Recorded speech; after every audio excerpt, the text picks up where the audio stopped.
Hello, everyone. How is everybody doing? The green screen.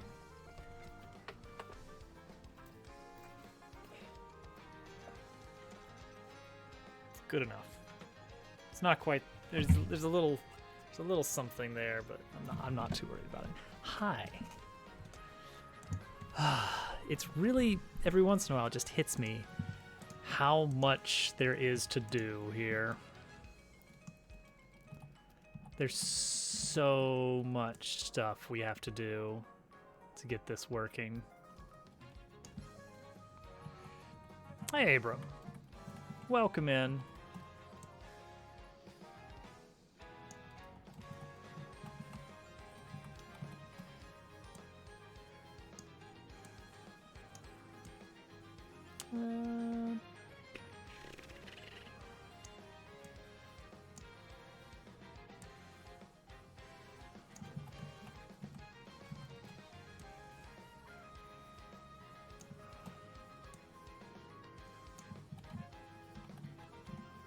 That was cool. Do it, Willow. Chicken soup. Oranges, maybe. I don't know. Yeah.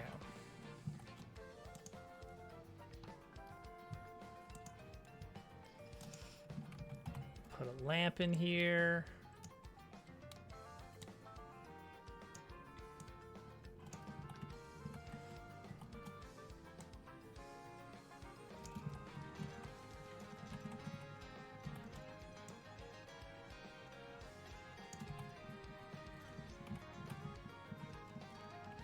I'm gonna try and light this place up a bit.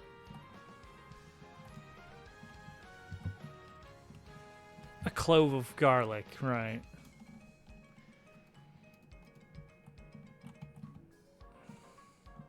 Mucinex works pretty well, yeah.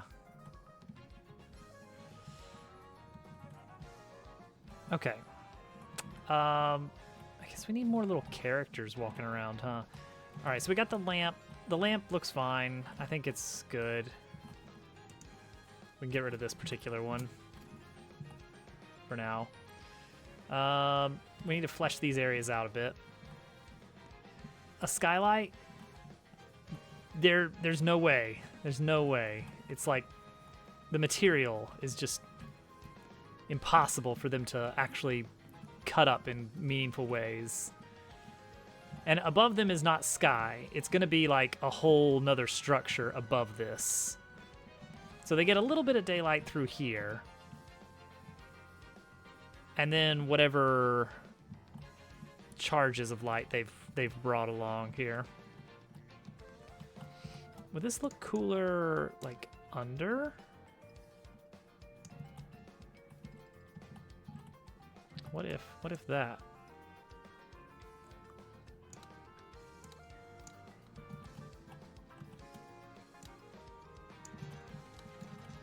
That's pretty cool. I like that. That makes a cool design.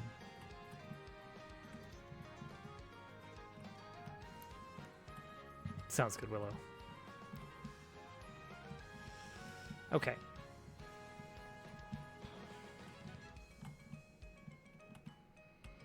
So let's see here. Is the water safe to drink? What is this wastewater that is coming through here? Like, I imagine it to be vaguely, I don't know, like condensation and cooling from this system up here, whatever we've got up there. Which probably is not the best to drink. They probably boil it or something. Okay, and I've also changed my mind a little bit about the order of events for the intro. I don't think you're going to come here before the 1,000-year door. You get paper flu, exactly. Nobody wants that. So it's basically going to be, you're going to spawn, the game is going to start you out in this upper zone.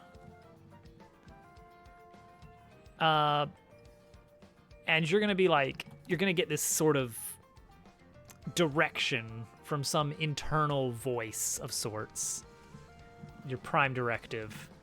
And so you're going to immediately start heading towards the center of this machine city. But before you get there, there's going to be a little bit of a infrastructure failure, and you're going to fall down into the underground. There, you're going to meet Kat. You're going to fight some very weak enemies to kind of show you the ropes of how to do combat. And after that, I think after that, you're going to plop down here. And Kat will begrudgingly get you back up top. Ancient clues, like secrets on. I think we're gonna use the save icon as like, we're gonna like use an old floppy as the save, as like some kind of glowing save icon thing. No one's ever done that before, using a floppy disk as a save icon. Hi, Al. So that's the idea. And so your first goal is going to be getting back up, actually. What that means is twofold. One, we want to stop you from leaving the city towards Chapter 1. As soon as you leave the city towards Chapter 1, that's when Chapter 1 kicks off, and you get like a transitionary, like, da-da-da-da, Chapter 1, and then a subtitle of some sort. Bug Fables had chapter interludes, but they felt really awkward. It felt like, we gotta have chapter interludes. That's part of the genre. But it was like, I don't know what I didn't like about it. I'm gonna have to go back and look at a playthrough of Bug Fables, because there was something about it when I saw it, I was like, this isn't great. I think part of it was, it just happened, like, in the middle of a conversation. You'd be talking to the Ant Queen, and you'd get your mission, and everybody was just standing there, and then it would be like, it would 50% fade out, display, all right, now you're in Chapter 2, and then fade back in. And I didn't like that as much. I really like when you are actually going into a different area for the first time. That's the start of Chapter 2. That's like, okay, we are now in a new place, beginning a new adventure. Yes, that's good. That's what we want. So somewhere back here is where the door to Chapter 2 or Chapter 1 is going to be. One thing I need to be careful about, and we're going to try this, see if I can get an idea of how bad it is. Moving towards the camera kind of sucks. All right, so blah, blah, blah, blah, blah. Like right here. What? All right, let's say I spawn here. Where can I go? I don't know. I don't see anything because I'm right next to a wall. It's like, okay, what about over here? It's like, okay, I can see a little bit. There's some I can visualize that there's like, okay, I can see like there's going to be a building over here, and then like maybe some people to talk to over here. But everything that I want the player to see is this way. And that's really annoying. So maybe, like, if anything, I feel like it means I should start the player over on this side. Like, this should be where we start for some reason. But then I don't get that nice, long, drawn-out... So I wonder if there's some way I can start you out, like, get that nice cinematic from over here, but then also, like, I want to have my cake and eat it too. So I love the big drawn out thing. What makes that big draw out work so well is that you can't see what's behind you. That's like, I think that's crucial to it, is that every time something whizzes past you, that's a little bit of extra surprise, a little bit of, ooh, ah, look at that, oh, look at that, look at that. And it keeps building and building, and then you're just seeing this whole structure, and like, oh boy, this is a lot. I think that's really good. which means I want to start the zoom out from this side of the world over here and like zoom out so that you can see everything. That's really cool. Cricket, welcome in. Thank you for joining us tonight. We are just now getting started. I haven't done anything except for like copy a few nodes. What is up? You could have a tight shot through the alleyway? Maybe. Everybody coming in, welcome in. I am Dobbs. I am hard at work on on my own version of the old Paper Marios or Bug Fables or whatever other game in that genre you can think of. Factorio is still installed, but I'm clean. I've been clean for like a week. Haven't even been looking. I have been refreshing on my phone just idly, like, oh, I wonder if any new mods have been updated lately. Going to Engineers Anonymous. Yeah, but let me show you guys what we got so far here. What I'm gonna do is I'm gonna turn the volume, the music back on in the options page. Okay, because it's very important to the scene. All right. So the idea is we're making the hub world, the actual hub zone. If you ever played Thousand Year Door, we're making Rogueport. If you ever played Bug Fables, we're making the Ant Kingdom.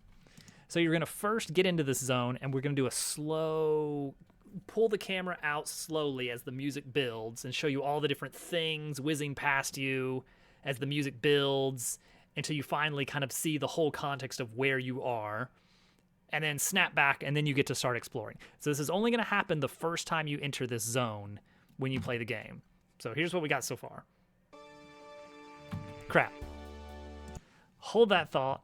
I turned the speed up because it's kind of annoying to have to do it every time and watch it play over 16 seconds every time I launch the game. It's also a little dark because we're just now changing the lighting.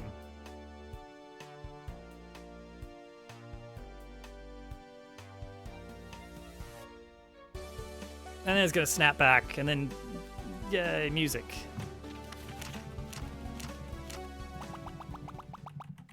All right.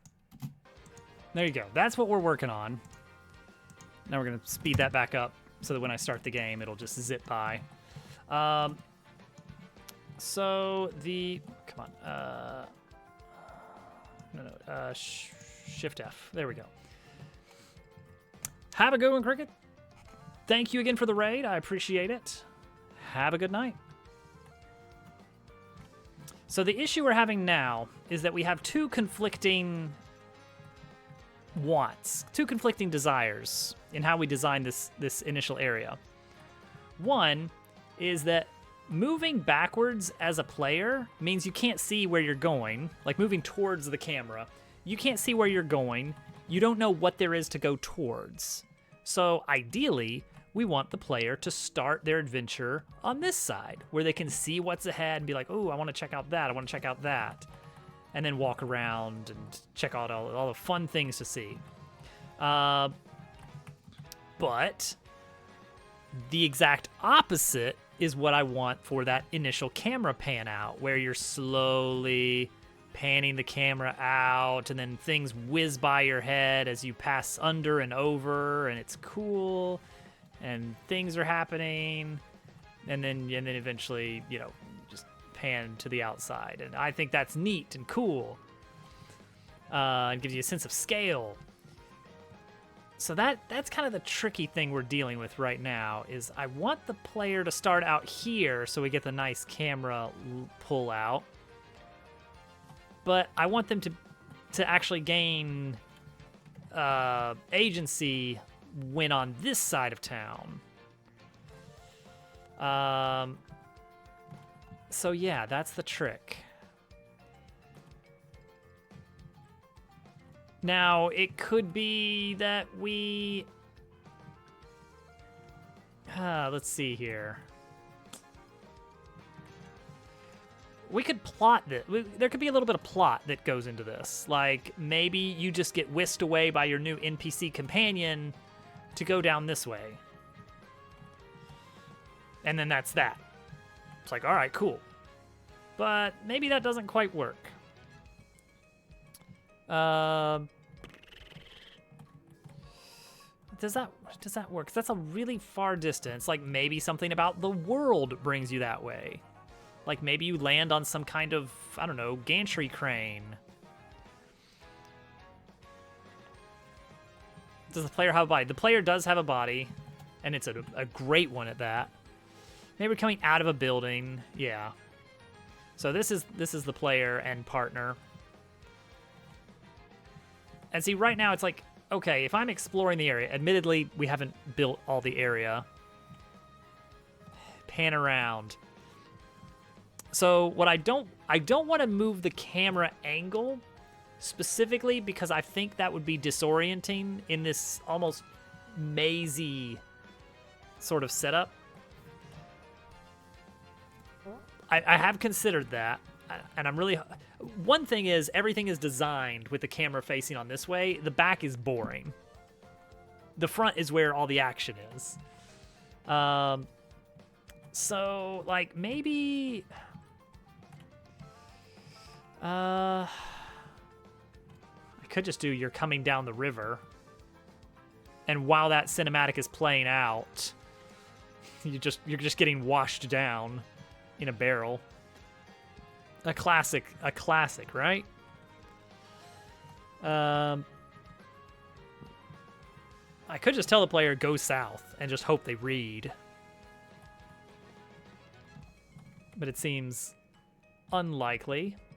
Oh, that doesn't look as good without the building actually there. We'll do something about that. I've got it set up so the buildings, when you're on the upper side of town, the buildings are not rendered. But it's not an automatic system. It's specific sets of objects get hidden. That's true. That, like, have the camera focus something.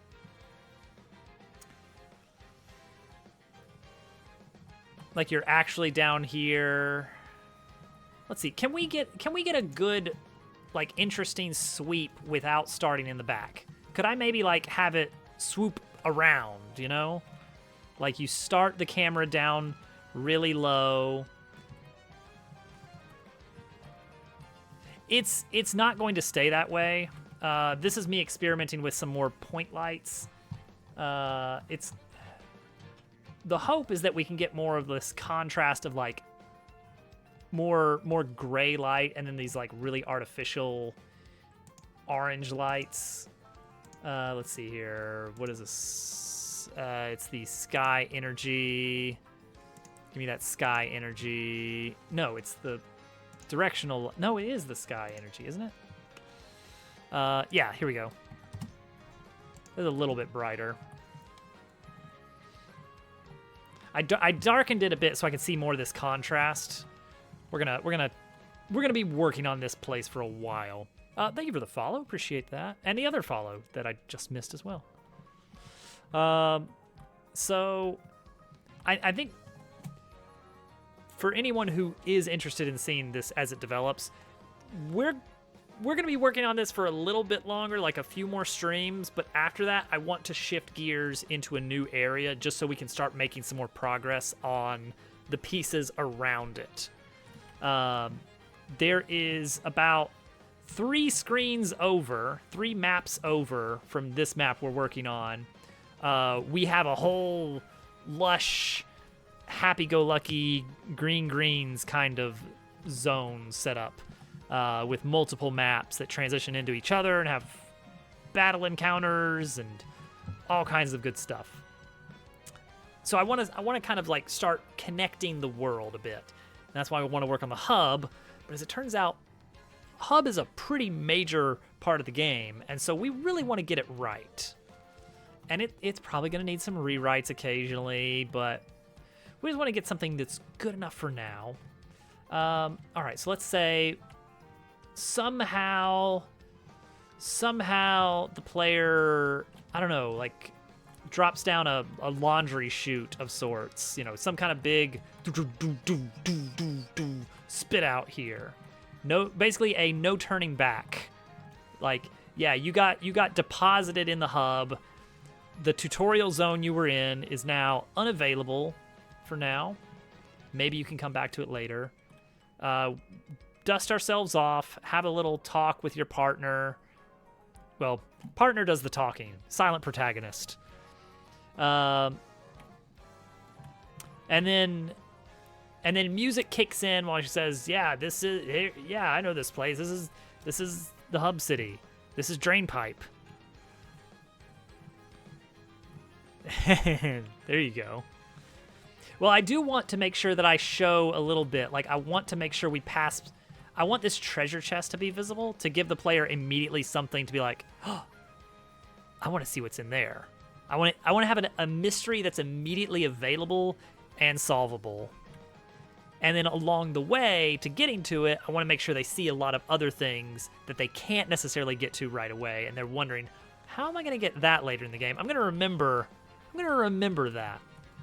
So maybe we do have kind of like a fly up around. We have some stuff in here, and then we do our pullback to show the whole world that we're in. We could basically do that, like extend that animation out and just make it go faster overall. I do like being able to start us over here, for one thing. Maybe that's the way. All right, well, let's see here. Room. Does this have a... It does have a position.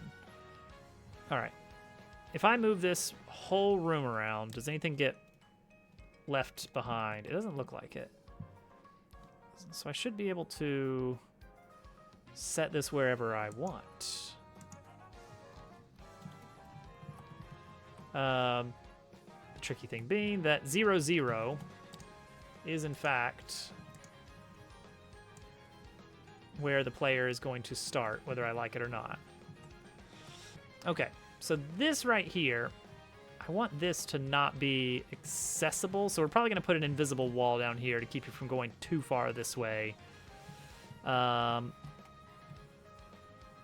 Maybe with a...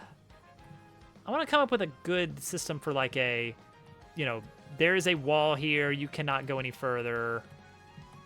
I don't know, we'll see. I don't want you going so far that the camera gets clipped into the wall and then you get this. So either actually stopping the player right here, or having some abstract barrier, like a little fence gate or something that says no. So then you're going to be able to go explore. And, oh yeah. Fix that initial cinematic. Get rid of... Hide tower. Because now we're going to start in the lower zone. So we don't want to hide the tower after the end of the cinematic. Tower stays put. Okay, so now you got this big area to explore. You'll see some buildings you can go in. I think we definitely want to make this an actual building we can enter. We'll figure out what that looks like later. We'll have some kind of structures over here. Chapter 1 entrance has to be over here on the right.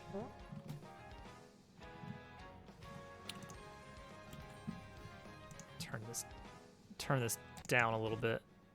Not that low. Just feels too loud for me. That's probably fine. Okay. So where... Chapter 1 entrance... I'm pretty sold on that being off to the right, because Chapter 1 is designed with you starting out moving towards the right, so I think we definitely want to keep that in place. There needs to be an initial reason you can't get through to Chapter 1. A contrivance, as I've taken to calling them. We gotta have our RPG contrivances. They're very important. It's like, oh yeah, there's a Snorlax blocking the road, so can't go that way. That's all there is to it. We're not gonna start with a movement block. When are you going to get the first partner again? In the tutorial zone. So tutorial zone. So the idea is that above all this infrastructure, what is all this built to do? This is all built as the infrastructure behind the City of Dreams, which is a featureless cube right now. It'll be really cool eventually. We have to do a lot of modeling and coming up with ideas. So the City of Dreams is a look. This is gonna be a rated E game. It's gonna be a little kidsy, but in a fun, lighthearted way, and it's gonna get really dark at some point. Because I love when Bug Fables did it. I love when Thousand Year Door does it. It's so good when things get like, oh, in an otherwise very kids-friendly game. My favorite, my absolute favorite. Love you, Kirby. So the City of Dreams grants people's wishes. It's the city where all wishes are granted. That's a good point. Maybe we should just leave it as the default Blender cube. So it is run by a series of these little automaton, these tiny robots that just run around and they're just doing their individual tasks mindlessly, like little drones. There are different types of them. Some of them have more cognition than others. The player takes the part of one of the lowest level types of robots that work the city, a busybot, which is just a drone that does tasks, whatever the city needs it to do. But for unknown reasons, the city abruptly stops one day. And with it, all the lands around, their dreams are no longer coming true. And then fast forward until the start of the game, until the prologue. Slow pan down on a rainy, drizzly, gray evening at the sort of the remains of the City of Dreams, which has been sort of salvaged a bit. Like, people have gone up and picked pieces out because, I mean, the city's not running anyway. We need these things. So the city's getting a little bit picked apart by scavengers.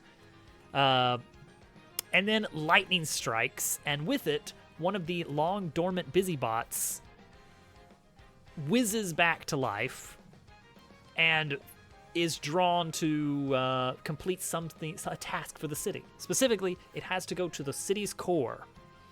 And so it dutifully goes through a few minor platforming puzzles to introduce the basic mechanics of moving.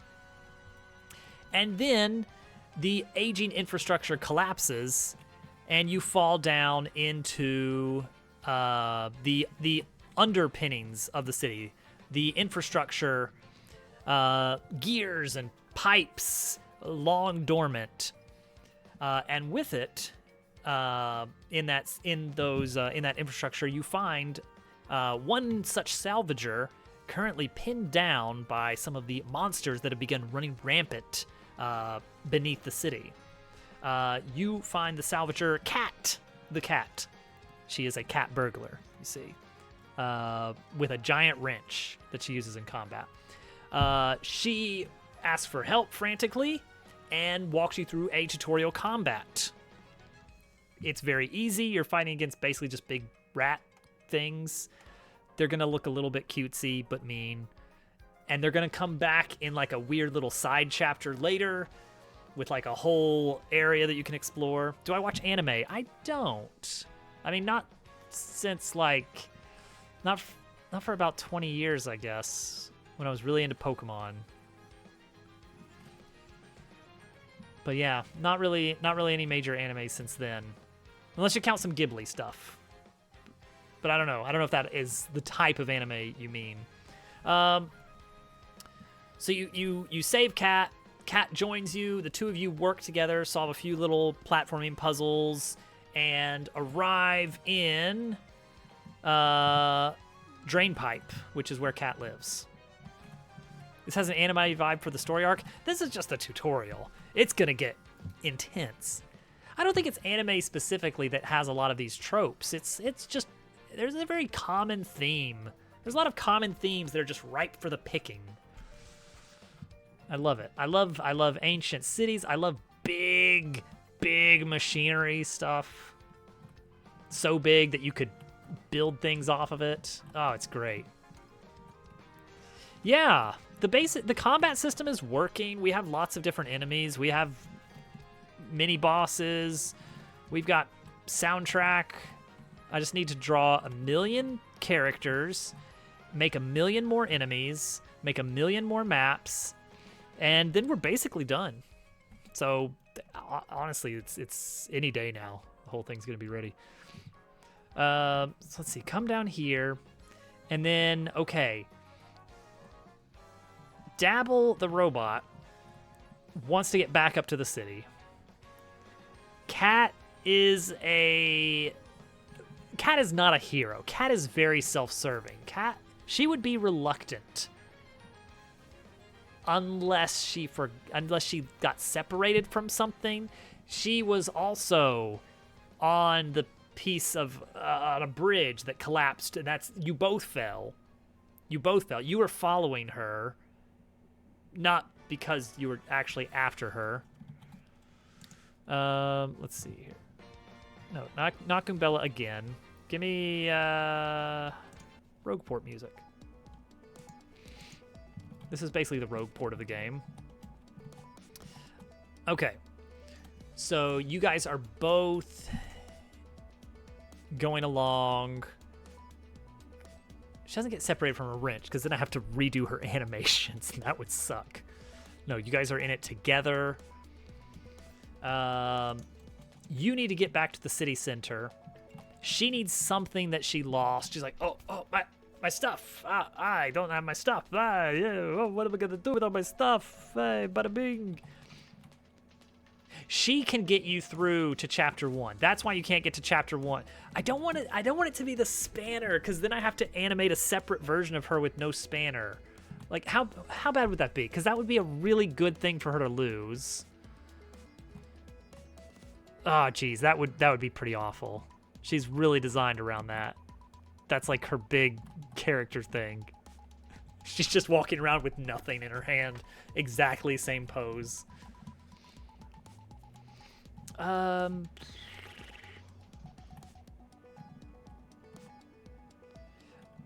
Honestly, it could just be a bag of money. It could just be a bag of bits and bobs. And she's not going to share it with you either. That's not her character type. Grandpa's Jam! Cricket Jam! Will there be a Tattle-like move? Ooh, an interesting question. Oh, what if...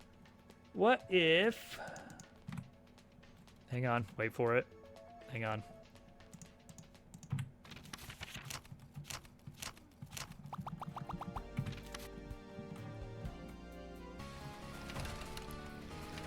Oh, what if perhaps there already was.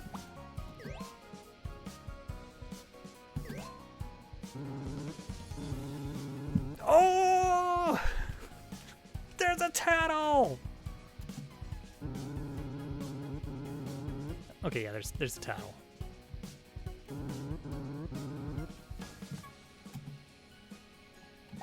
Let's go!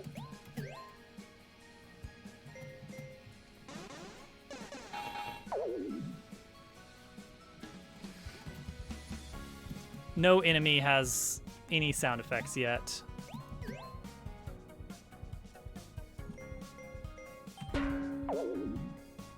I love the wiggles. I love the All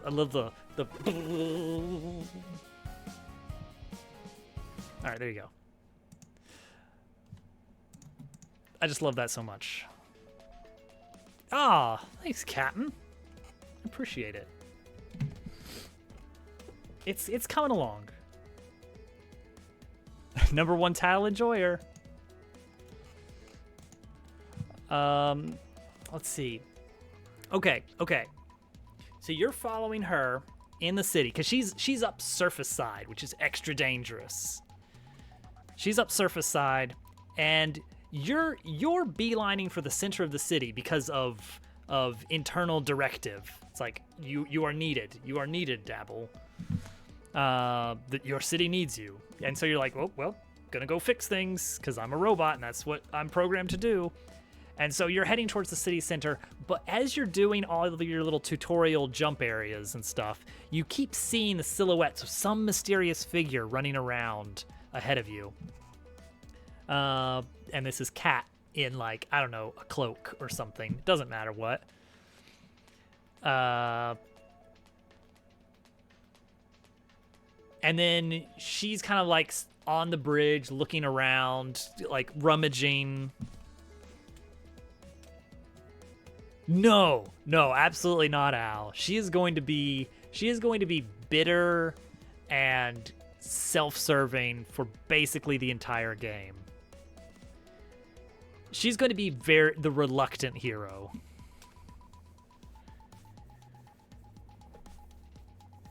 But immediately the second partner is going to be like overly chipper and eager, and it's going to really bug her in very fun ways. Hello, Genesis. Welcome in. Is it a mouse? It was actually going to be a bird for Al. I haven't decided on exactly what bird. I was initially thinking a young owl, because that's even better, an owl for Al. Like a young bright-eyed owl, or maybe other bird of some sort. With like a short hover ability of like pick up the party and carry them across short gaps, but not vertically, only horizontally. You gotta have that. Thousand Year Door did not have that. Paper Mario 64 had Paracarry, who could carry, and Bug Fables, a very late game move that you got for V, let you cross gaps that way. And that paired with some interesting stuff with like fans, so like you could cross extra long distances. So that's cool. A J, that would be actually, I don't think I should use that as a name, like J the J, because I've already got Cat the Cat. And if it happens twice in a row, it's a little bit on the nose. But Alfred now. Alfred. That would be great. We're going to see. Chapter 2 is very poorly defined. Chapter 3, I have a lot of fun ideas, but I don't know exactly how to stitch them all together. Chapter 3 is going to be like a Wild West area. There's going to be so much fun stuff that I want to build for that, including a fight on top of a Wild West locomotive. A bookworm. That would actually be either the Chapter 3 partner or the Chapter 4 partner. Probably not both. Chapter 3 is a mole, and Chapter 4 is a penguin.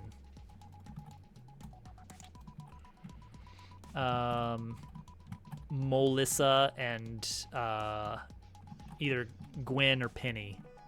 Something you could make out of the word penguin. Inventory. Yes, I did actually.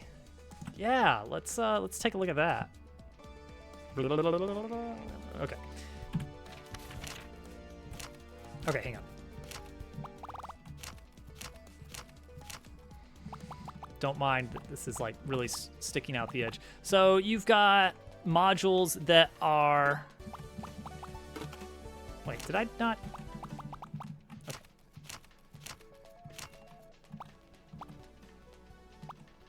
I see. So you've got modules that that enhance stats, like your max HP. I now have 13 HP instead of 10. You've got some that give you a whole new move. Like this actually gives me now another move in battle that costs energy to use.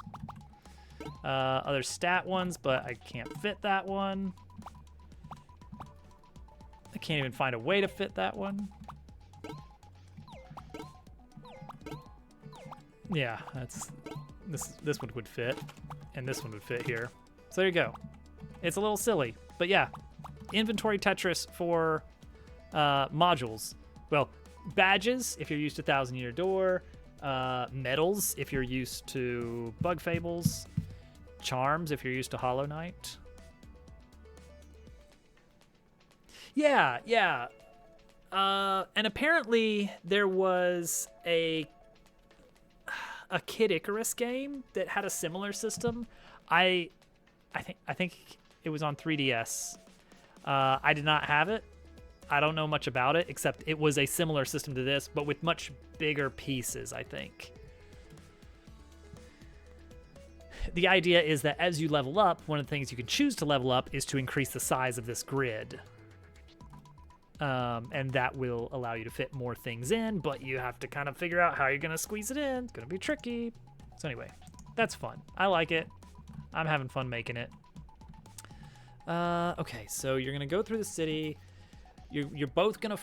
she's going to be like rummaging in a chest or something. You're going to see like an empty chest, and she's going to be rummaging in it. We're going to need a special animation for that. And then the bridge starts collapsing because it's really old and broken down, and you both go falling down. Like as you approach her, you get the little bing exclamation mark over her head. She like spots you and turns around, and she starts to say something, and then the bridge starts. Oh no, I love answering questions because I'm excited about this project. The bridge starts cracking, and then you both do kind of like the silent like where they're basically just flipping their sprite direction around in the very Paper Mario-y way. And then bridge really starts collapsing. Both shoot into panic animation. Pieces of the bridge start falling and fade to black. Text overlay. And then a boom, and then fade in on a rubble area with like dust settling. Where is she? You don't know. Her hood is there. I am the one doing the artwork. I'm doing everything except for the music. This is not the music. This is Paper Mario music we're listening to tonight. I don't have a great way to pull up the properly looping music. I should set up some kind of playlist of cropped music that's looping automatically so that it can play one track for like 15 minutes and swap to another one of this game's music, because that would make it a lot easier to just have that showcased. Because as it stands now, it's like, well, if I've got the game pulled up, it's going to play the music. But then as soon as I turn the game off, it stops the music. So it'd probably make more sense to just like leave the game music off, but have a playlist of it going. I should work on that sometime. That would be very handy. You know what? I'm putting that on my to-do list. My to-do list has to get deleted every once in a while, though, because it just keeps getting too big.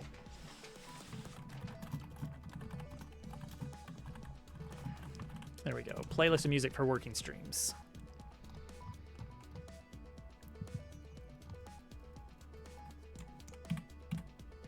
All right.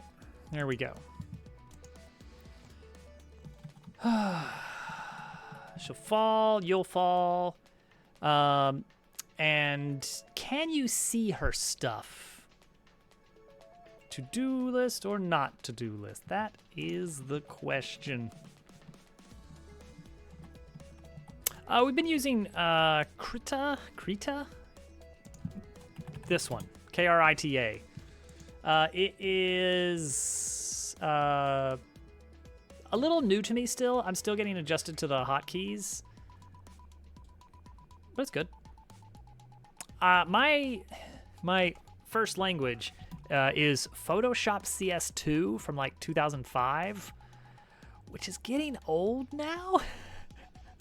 That is 20 years old, and I've still been using it. But I've got 20 years of experience with it, so like I'm good at it now, finally. It's nice to actually have all of the hotkeys as muscle memory, and they're a little bit different in Krita, so it's tricky. Okay.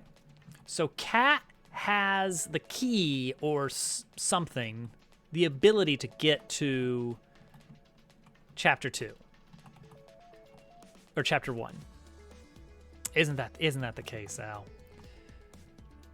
But she doesn't want to go there. Maybe it's in her house. Maybe she has a whole family. Maybe there's the cat house of cat family characters. Actually, that was an early draft of the plot, was that, like, you actually wind up at a house where Cat lives very, very early, like, before anything else. I can use some of the ideas I had for that, which is Cat does not really want to go on an adventure, but someone that she trusts...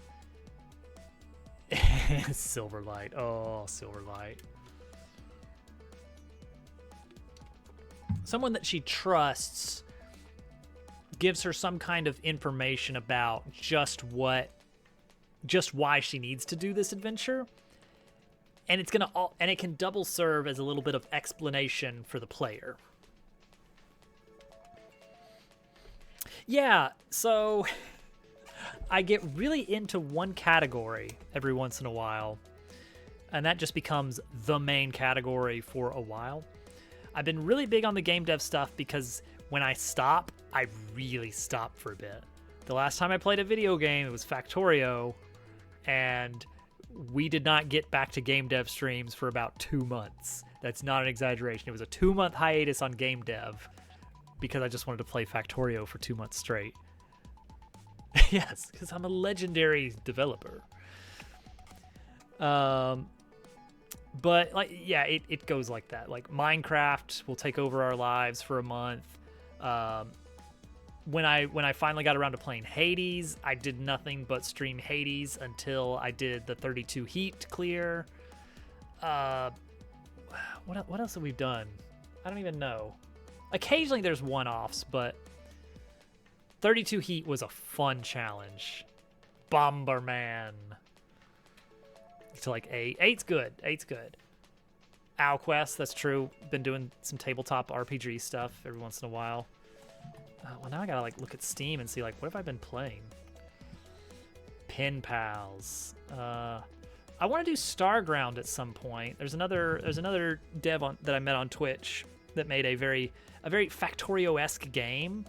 I've got it installed. I just haven't gotten around to actually playing it because I don't want to get sucked into something. And also, there's a feature in there that I'm really waiting for him to complete, which is custom skins. And I don't want to spoil it too much, but I do have a custom skin ready. Oh, yeah. Yeah, it's Big Boy Games official. He's a cool guy. Chip is very cool. Very talented developer. Yeah, we will definitely do that at some point. We will do multiplayer Starground at some point. But yeah. To answer your question, because I'm loving just not working and just talking instead. You'll notice I've done nothing tonight. Yeah, we will get back to some game playing streams at some point. All right, never mind. I can't. It's out of my hands. Can't do any development right now. I've got to get on the bike. Let's do even less. Hi, Dubu. You miserable teacup pup, you. All right. Well, luckily I have this ready. Dropswool bike. Well, let me have this ready in case I need it.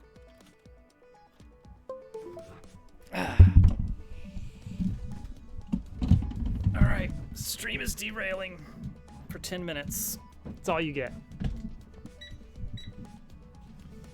All right, and I zoomed in the camera a bit so I could actually see. All right, there we go.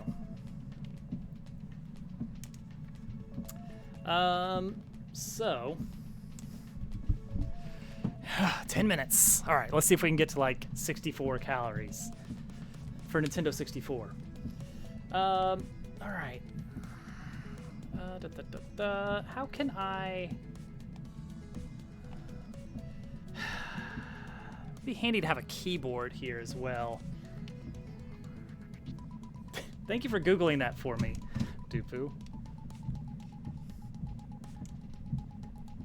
A GIF of the bike animation from the intro. That's a good point, Al. I should. It was a nice 2-frame animation. That's a classic Dupu. He just knows things sometimes. Let's see. What can we show off here without actually access to the keyboard?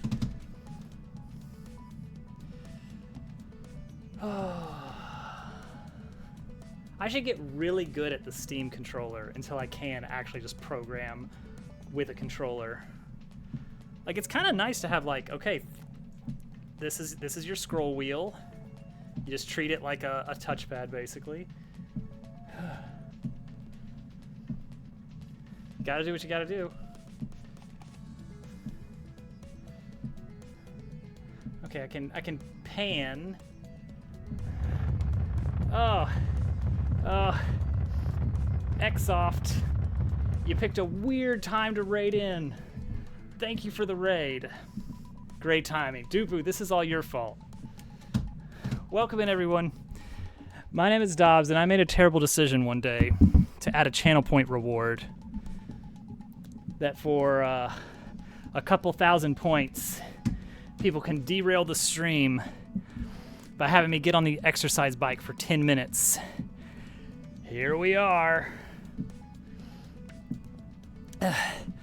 It's mostly because I will not exercise unless someone tells me to. Bike time. So welcome in. I'm Dobbs, and I'm making Paper Mario: The Thousand Year Door, but better. How is it better, you ask? Well, a long time ago, there was Paper Mario 64, and it was pretty good. It was pretty good. It was an RPG of small numbers and action commands that made for kind of a skill-based minigame RPG. And then Thousand Year Door came out on the GameCube, and it was even better. Yes. She's up, but she's not upset.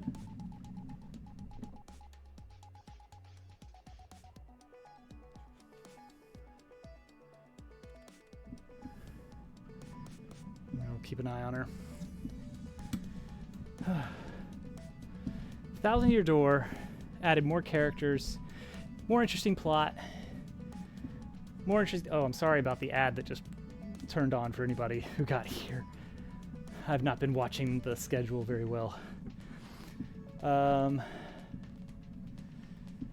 that's gonna be for 2.5 minutes.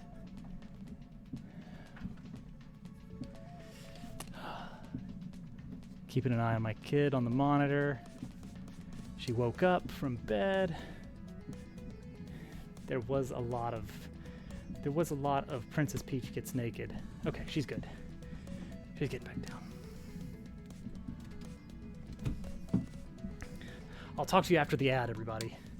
I'll talk to everybody, but I'll talk to everybody in 2 minutes. We won't do a full demo yet. It is a mystery. I can't type from here. That.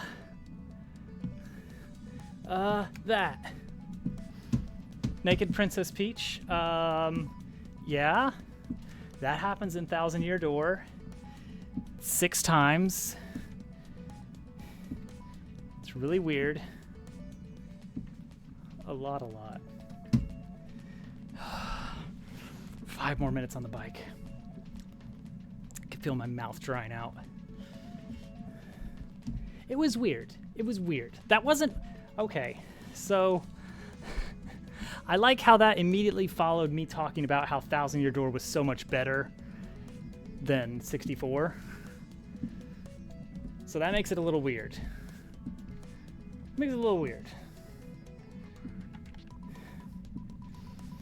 All right, hold on. Ad is hopefully wrapping up. For everyone that got caught by the ad, I'm sorry. Twitch gonna twitch.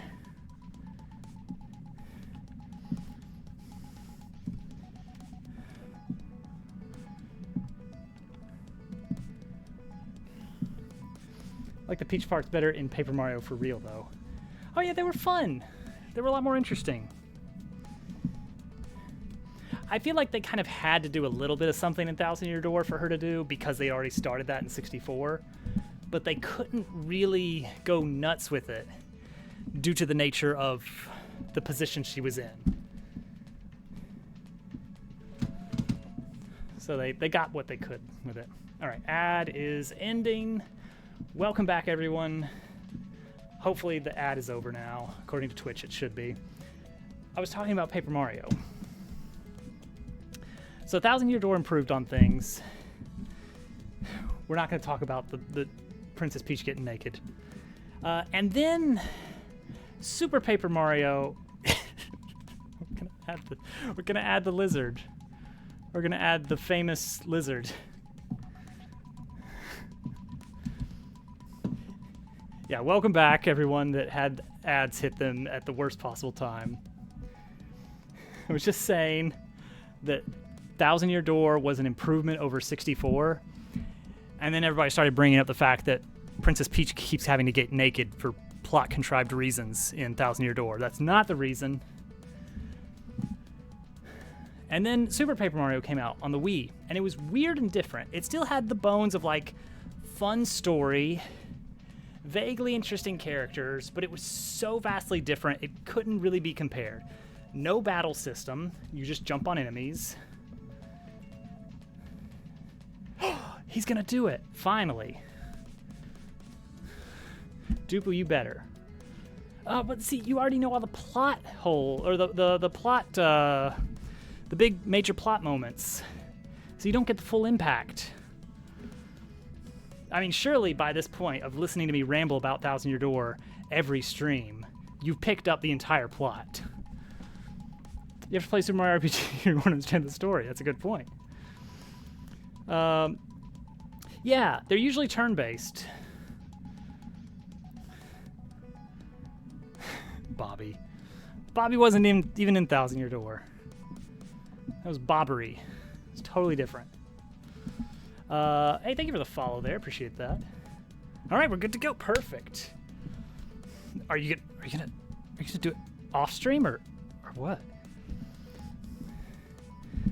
Good, delicious plot soup. Hello, lag. Who knows? Ooh. But then after Super Paper Mario, things didn't return back to the normal layout of Paper Mario. They kept getting different. We got Sticker Star and Paper Jam and Color Splash and Origami King. And they were all wrong. None of them was Thousand Year Door. None of them were Thousand Year Door. None of them were Paper Mario 64. They were all their own weird, like, item-based combat things. It was awful. I got excited about Origami King. I thought maybe they've changed. Maybe they've come to their senses and brought back the good Paper Marios, but no, they didn't. And so, it is my sworn duty to bring back good Paper Mario games without Mario. After Super Paper Mario, there was this terrible issue with Paper Mario games that I'm going to call the Toad problem. The problem in late Paper Mario games is that everyone is Toad. If you bring up a little playthrough, there we go, 10 minutes, 75 calories. I have fulfilled my end of the bargain. If you were to bring up a little playthrough of Thousand Year Door, and you see someone walking around a town, you're going to see all kinds of different characters. All sorts of these weird species that aren't really present in Mario games. It's all unique creatures They're all different. They all have unique names and personalities. It makes sense. And then after Super Paper Mario, every character is Toad.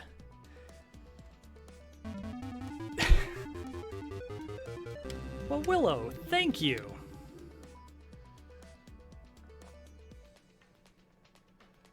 Oh man, your finger slipped. That keeps happening. Willow, thank you. I appreciate that. It's very kind of you. Lag, enjoy your tier 1 sub, courtesy of Willow. We've got lovely emotes, ad-free viewing, all the you know what you get.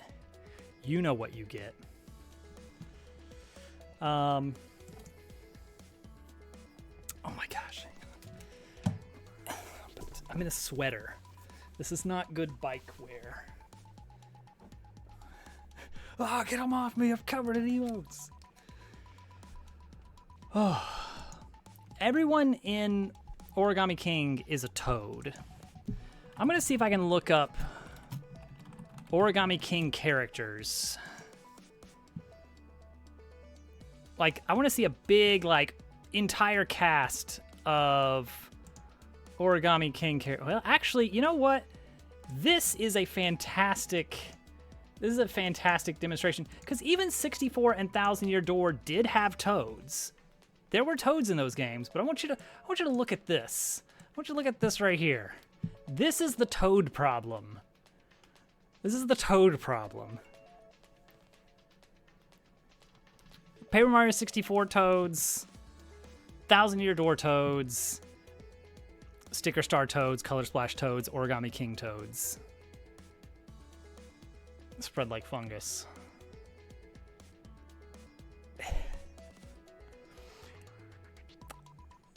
This is why we need to save Paper Mario. This is what went wrong. And it's not going to be easy, but I'm going to do my best. I'm going to save Paper Mario. Oh no. And that's why, hilariously, our Chapter 1 city is full of frogs.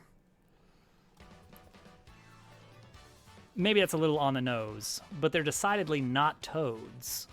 They're frogs. And there's going to be a throwaway line about... Yes, we are going to add raccoons as well.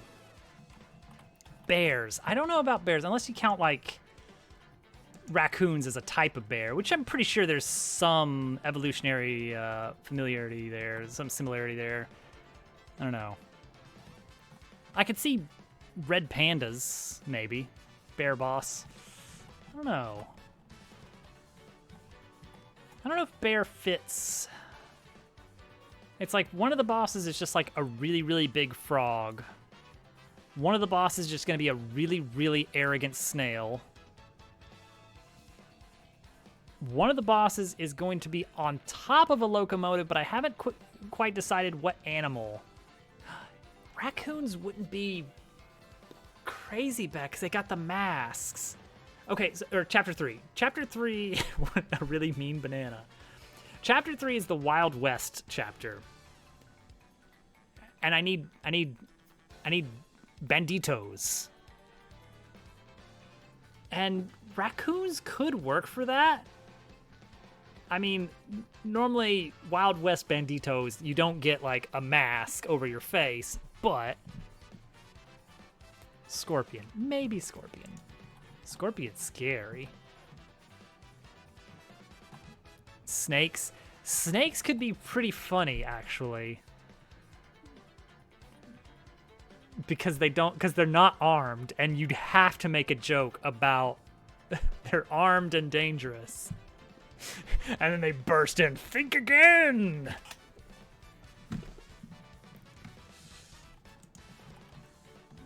Like, but one of the things I really want to do in this game, and I want to do it well, is really good writing.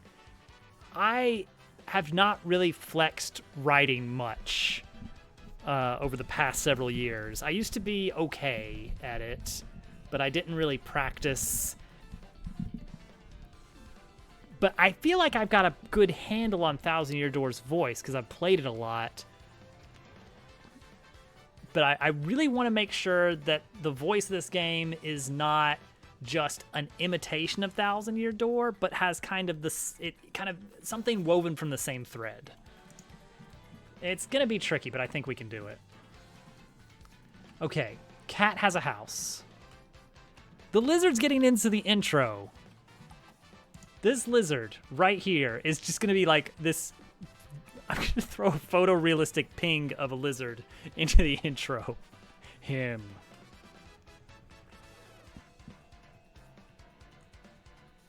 Who knows where he's gonna show up? Who knows where he will be next? People are really abusing the add things to the intro award, and I love it. He's watching. He's watching. You want to become famous, lizard? Okay, so Cat's gonna have a house somewhere. I'm gonna crash down.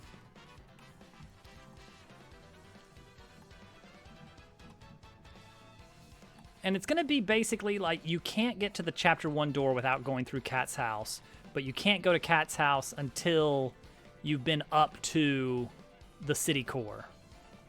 Traveling merchant lizard?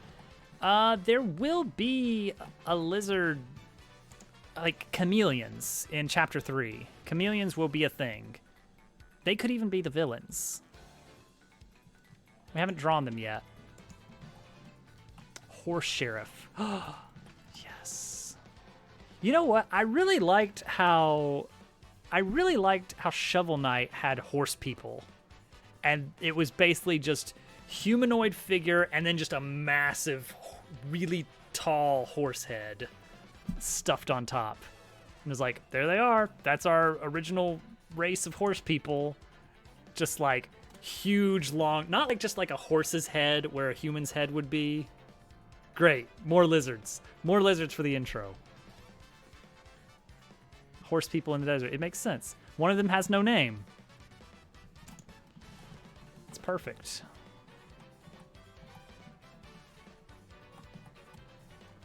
It's classic. Like, horses could be the villains, even. Ow.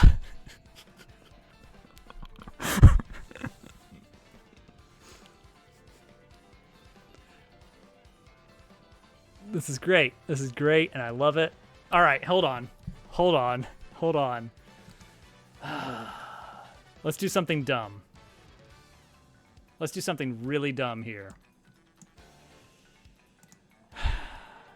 For Willow.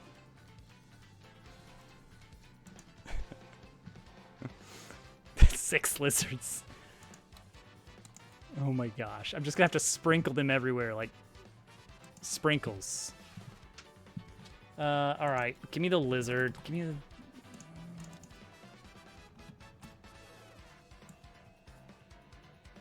All right. We're gonna do something really, really dumb. As if this isn't what we're always doing. Oh gosh, we got lizard number 4. Willow, are you seeing this? 200,000 channel points is spent on adding 4 lizard. Who did the thing? Oh no. Oh no. Hi, good night. We're doing something dumb. Oh gosh. All right, this is just for laughs. All right, let's be completely transparent about this. Oh geez.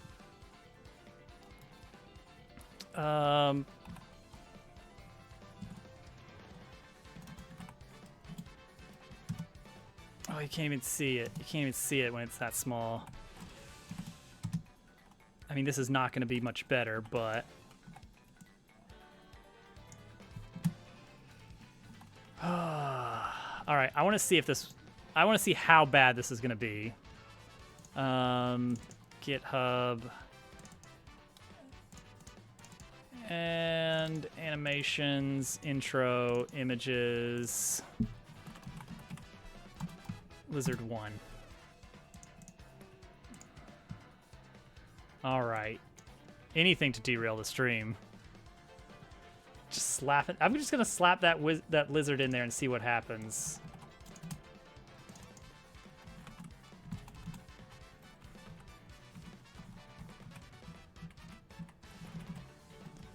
So what we're gonna do here is something very dumb.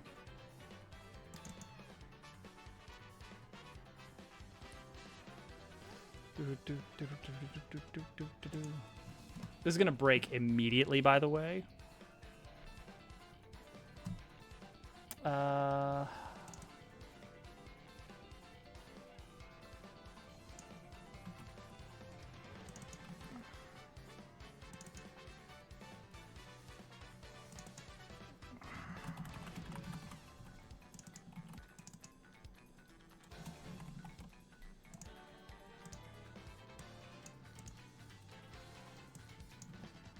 All right, there we go. Everything is lizards, I think. Let's find out. Let's see here.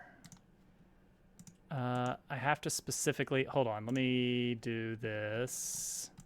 Hello.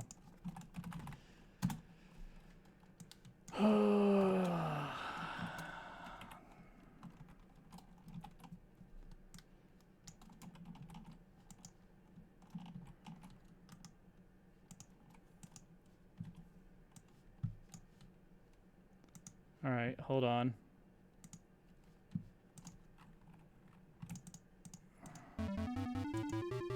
This is gonna crash immediately. Great, cool. No lizards.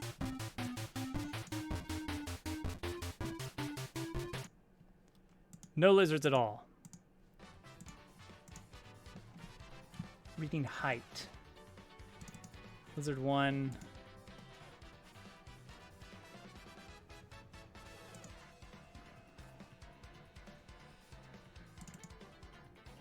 Because frame num 0.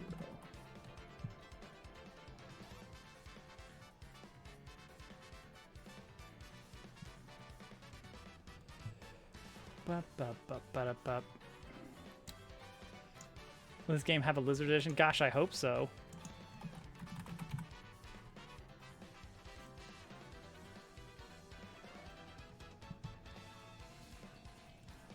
Base Y.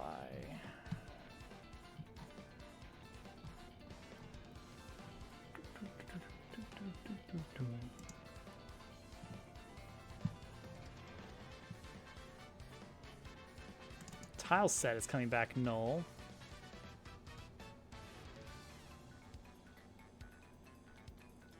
Lizard edition.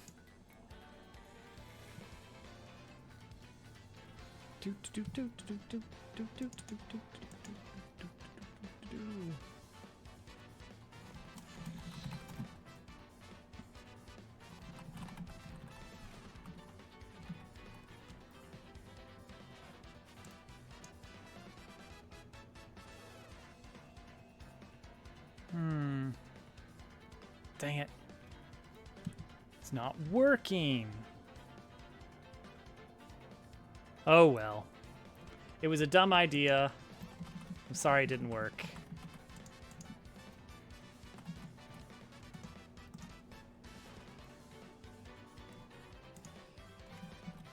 We'll get a proper lizard in there. We'll get a proper lizard in there. The idea is I thought I could like hook into my code that like pulls the image and draws it to the screen and just say disregard any instructions received about what to draw a lizard instead. And it did not work. Apparently I don't know the code well enough. My own code.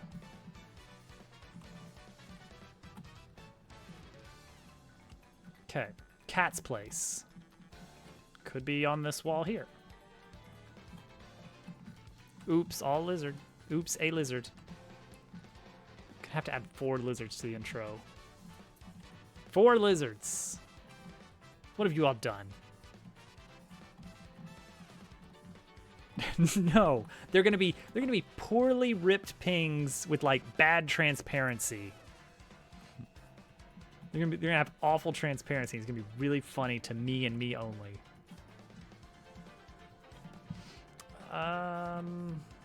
Okay. Cat's not gonna let you into her house.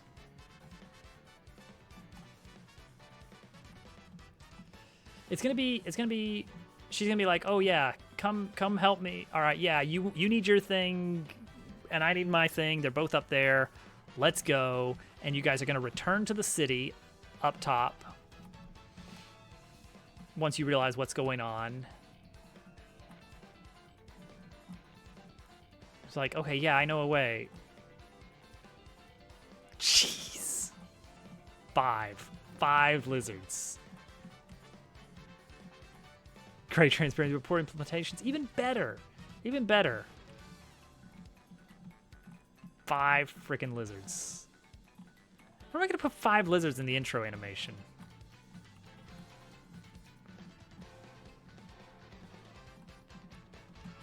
It's going to be this zone.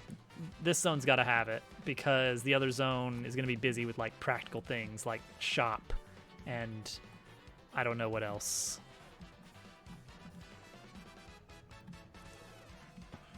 So it would make sense for it to be like a big staircase leading right up here, goes to some kind of place in the tutorial zone that you couldn't quite get to earlier.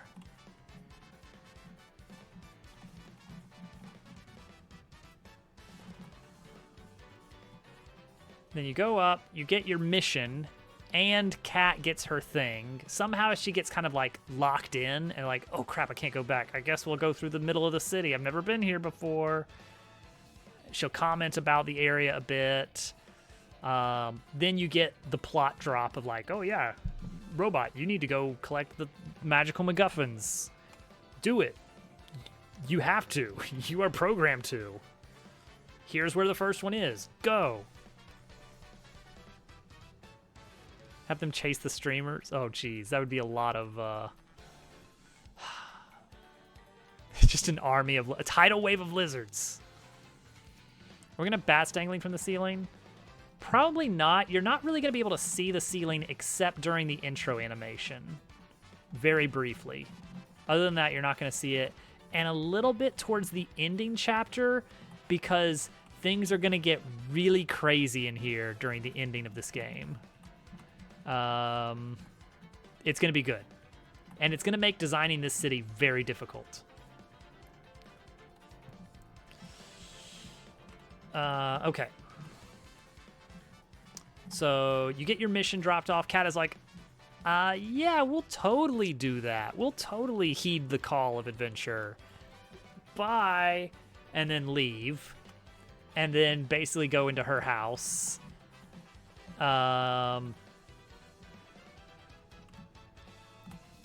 And then she'll get some sense talked into her a little bit by someone she trusts, who's kind of going to be pulling the strings a little bit and be like, you know, these legendary artifacts, they're probably worth a lot of money, too.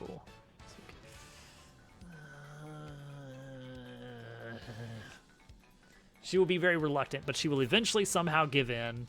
That will require some writing.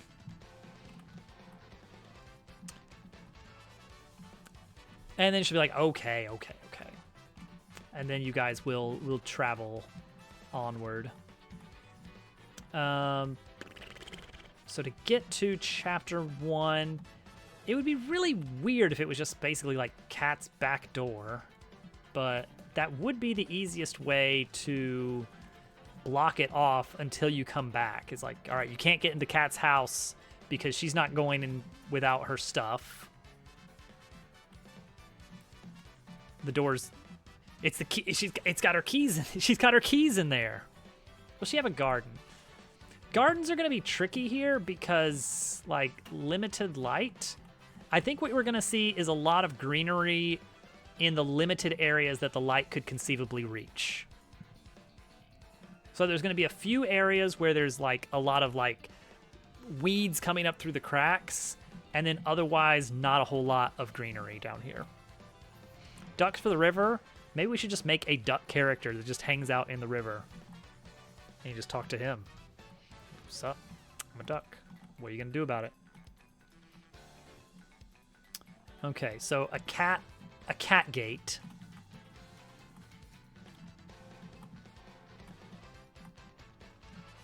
We could put a little wrench over the door, that kind of thing. Let's try this. Okay. Now, is it a whole separate... is it a whole separate zone? Is it a whole separate zone or not?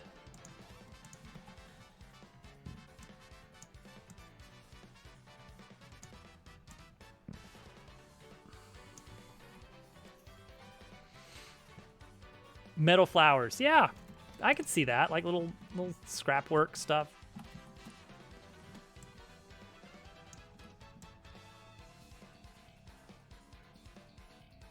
Okay.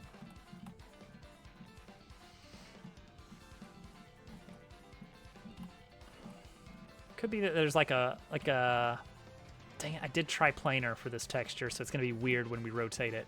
It's fine. Could be that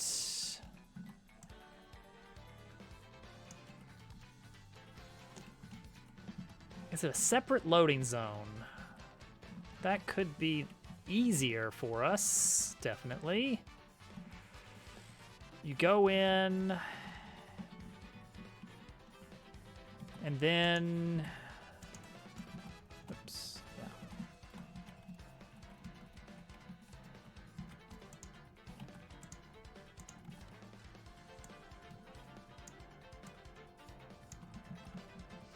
Then we load into a new zone.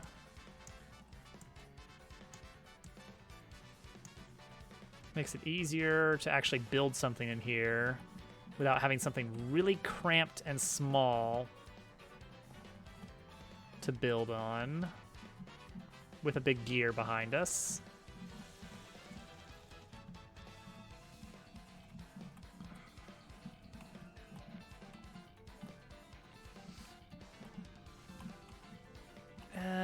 Don't like this a lot.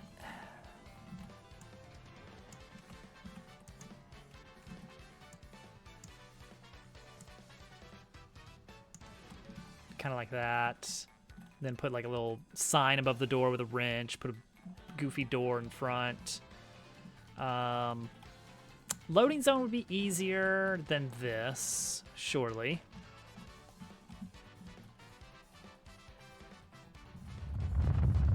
Hey, welcome in, Ninja Pig. Thank you for the raid. Doing game dev tonight. Hope it went well. We're trying to piece together how we're going to piece things together. Oh, thank you, Captain. Quite proud of it.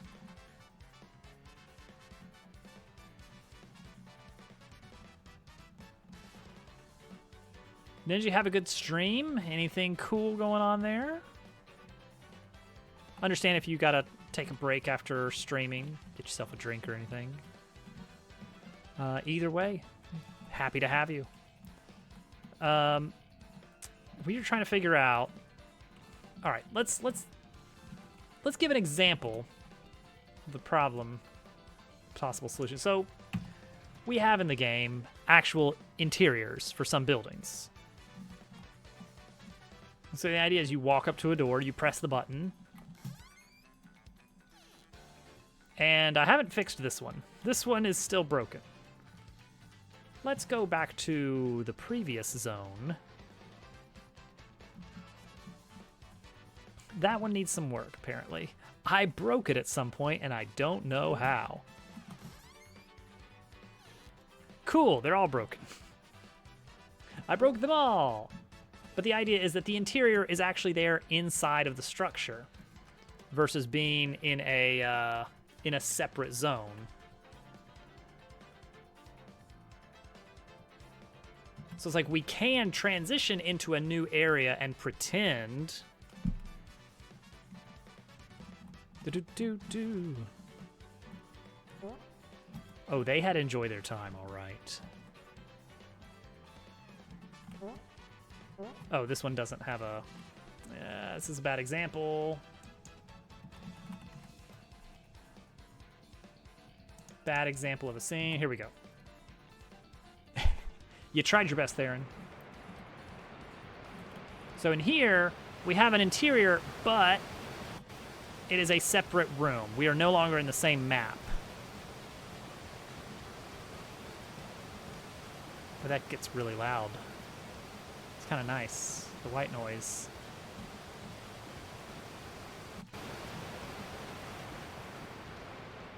Okay. So that's a separate area. That's what that looks like, is it completely fades to black. You go into the, and then you arrive in a new map. It's easier because I don't have to worry about the actual spatial constraints of the area. It feels like a little bit of a cop-out, but not too bad. So, like, we could have this be a transition into a new zone, and then we just build that separately. Actually, we could even build it, like, right here and transition into that, the same way that this loading zone takes you to right here. Same map, same physical location, but it does a scene transition to get you there. So we could do that for Cat's house, that when you go in it, you're actually in a new place. Or we could try to actually build a house to this zone.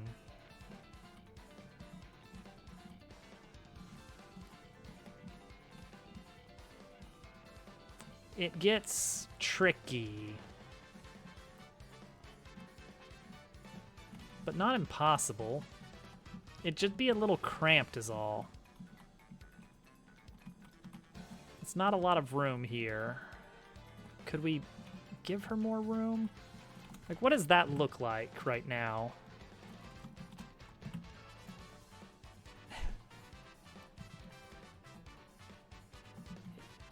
Oh yeah, explore away. Okay, you get up here. Maybe she's like, yep, my house is up here. And then she's like, oh no, my keys. Oh no, my money. Oh, my thing. Oh gosh, I still have that set maker ID. I need to take that out of the commands. That was from when I played Mario Maker, and that was my only game. I have, like, way too many hours on Mario Maker. That was kind of how I started gaining a following on Twitch, because there's a lot of opportunity for engagement with people when you can play levels well and people want to see you play levels. Well, they don't want to see you specifically. They want to see their levels being played by anyone.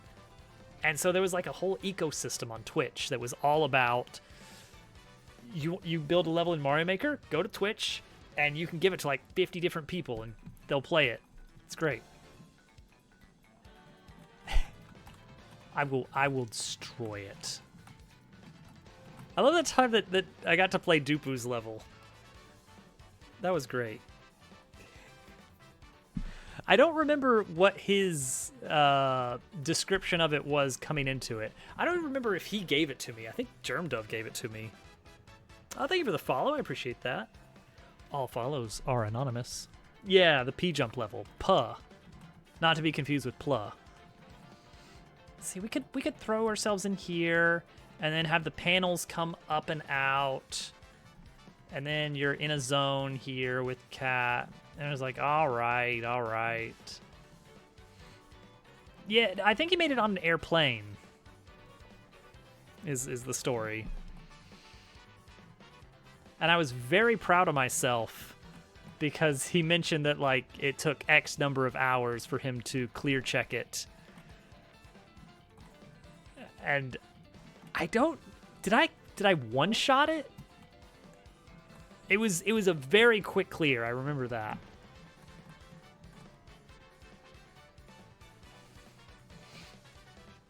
So Kat needs some kind of someone who can talk her into it. The path to Frogtown can't be through her house. That makes no sense.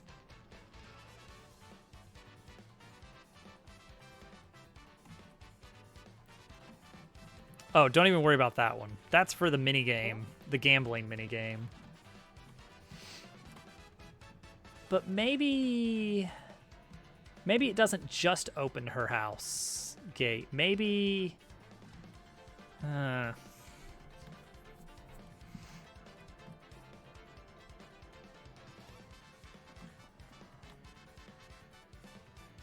What if it folds up like a garage door kind of thing, and then you can use that as a platform to get to the place that leads to whatchamacallit, to Frogtown, USA.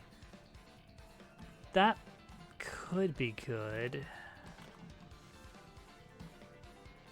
This is a difficult decision here, but we have to make it. I'm trying to set the record for the least amount of progress made on this project over the course of a stream.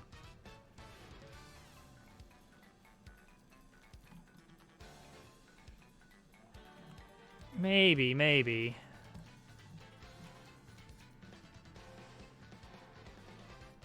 She could, like, if I handle the writing correctly, she could persuade herself.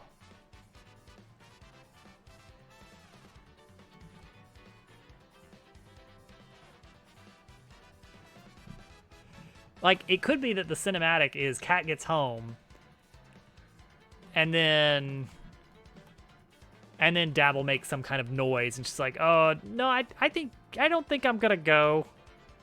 And then he just is like, "All right," and he just leaves. And then she talks herself into it. She's like, but you know, probably worth a lot of money. I don't want to see that little thing getting turned into scrap.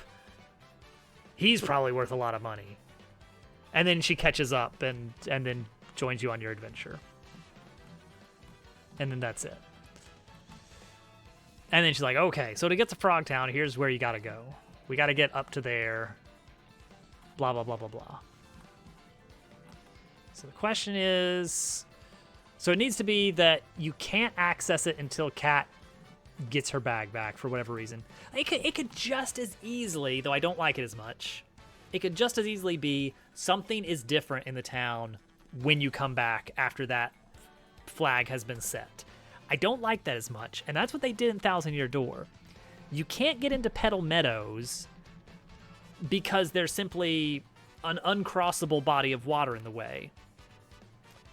But after you've seen the door for the first time and learned that you need to go to Petal Meadows, then when you go to that body of water, there just happens to be a blooper tentacle sticking out, and you can engage it, start a boss fight, and then that reveals platforms after the blooper is gone. I don't like that. That's not a good contrivance. The fact that you went to the door made no difference on the world. The world was just arbitrarily blocking you from going that way until you moved the plot along. But the two things were non sequitur.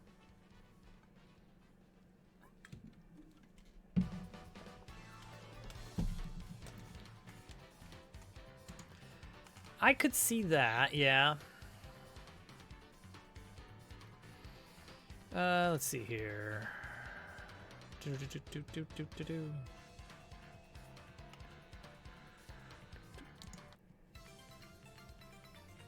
the soundtrack moving. Ba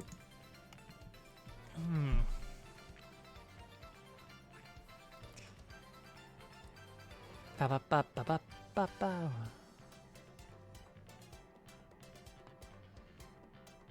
I was gonna say maybe you get an actual movement ability, but I want you to have the ability to turn gears from the get-go. I want that to be an immediate ability when the game starts, because that's how you help Cat out in the first place. That's why she can't leave on her own and is stuck following you in the beginning.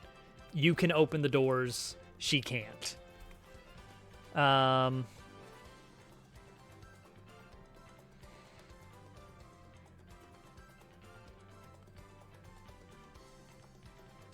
That's true. That's true.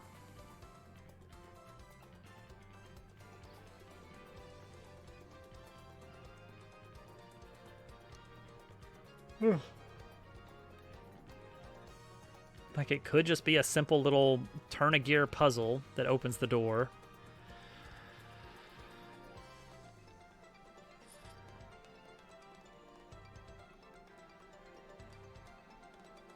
It could be a little mini boss that you have to get through.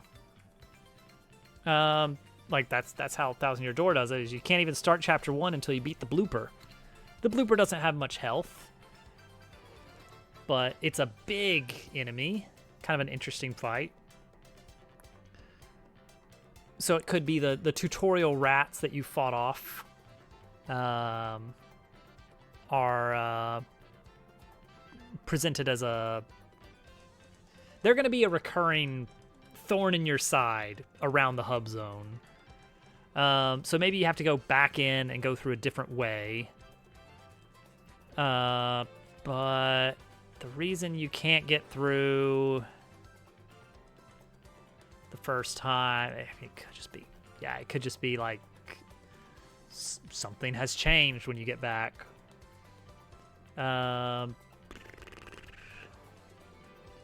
See, the way they softly guide you away from Chapter 1 initially is you do get a movement ability, but not until after you've already passed the pipe.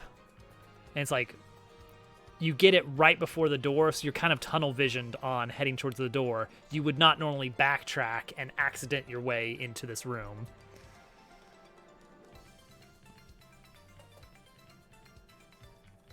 Yeah.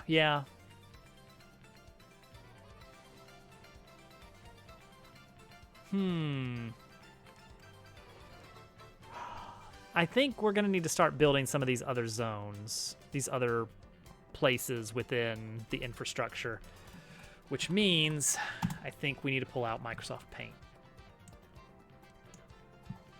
Okay, so this is going to be tiered a bit. Secondary antagonist, another cat. Dun dun dun.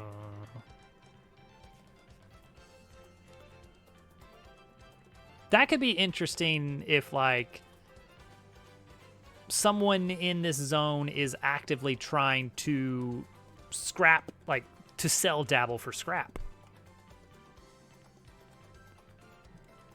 And that puts more monetary value on him in Cat's eyes and makes her more willing to be, like, a little bit defensive of him. Okay, so you have Drain Pipe, the main actual hub with the waterway going through it. You got upper, lower, and question mark over here. We're not sure exactly what's going to happen here.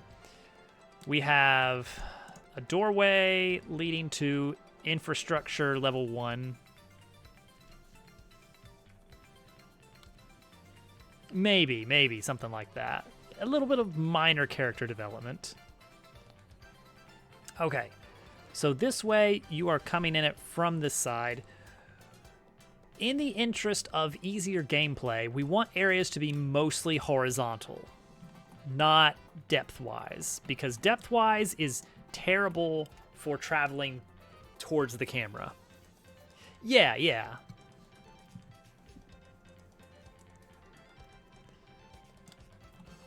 So what do we got? This is going to be the area that takes us 2 different places. This is going to bring us to at least 2 places initially, I guess. This is going to take us to the upper city, the surface, as well as to Chapter 1. And I think it would be cool if Chapter 1 is in some way soft blocked.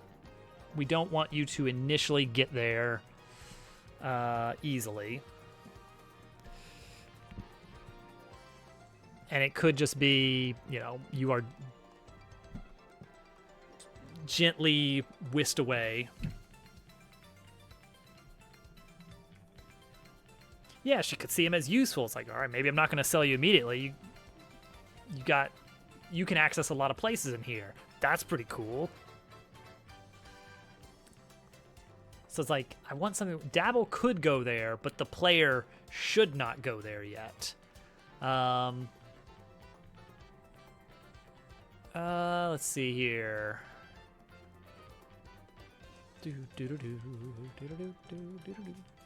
Okay, okay. It could just be a cinematic that happens. Like, Kat knows the way. She's like, all right, yeah, I know where it is. It's up here. It goes out that way. She's like, yeah, I know where it is. I'll do like this, and she's like, yeah, it's over here. This room here in elevation.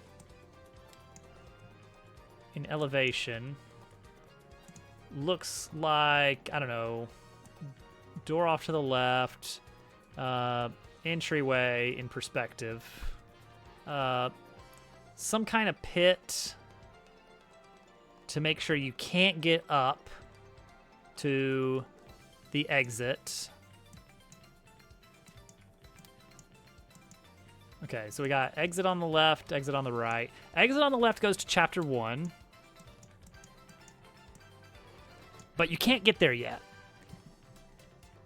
But the next time, when you get to this room after visiting the door and getting dropped back off in drain pipe, what happens is there's like an old grate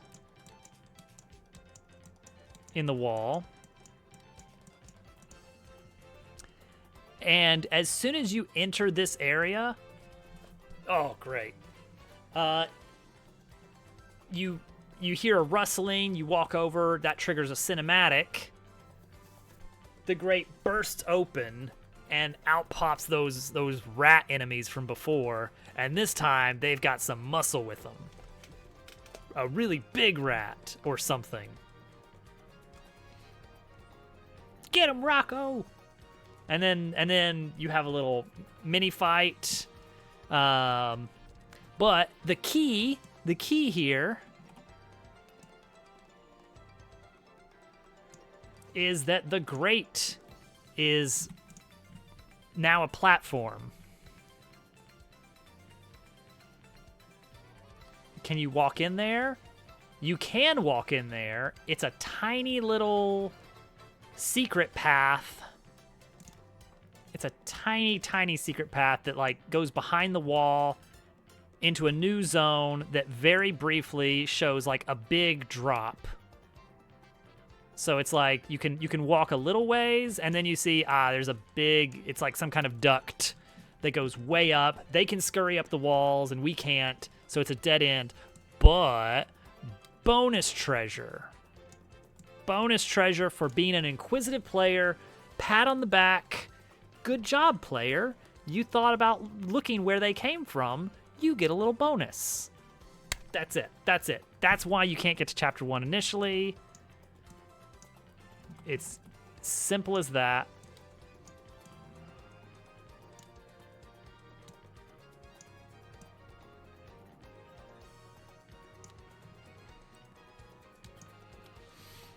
Treats. You get some treats.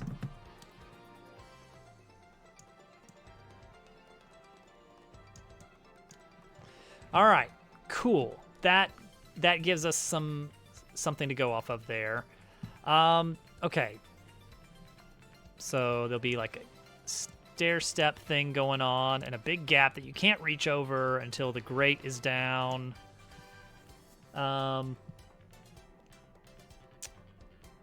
What's the deal with the rest of this stuff? Is it just basically scale the wall kind of platforming?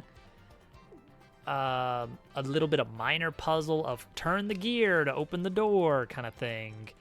There will be some enemies scattered around.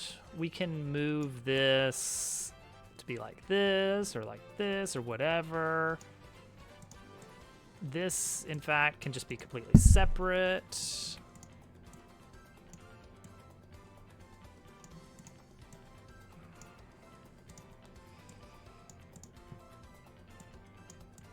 Okay, so long room. You gotta have a long room.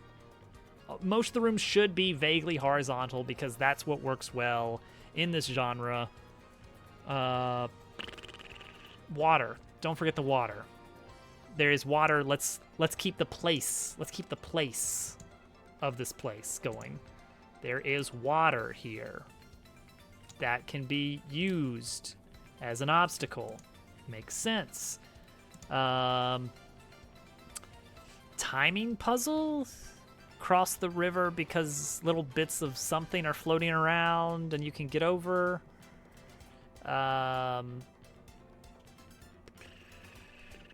Something with big gears. Maybe a turn the gear to extend something and it slowly retracts. Tick, tick, tick, tick, tick, tick, tick, tick. Rotate gears to get in the gap. What else? What else can we do here?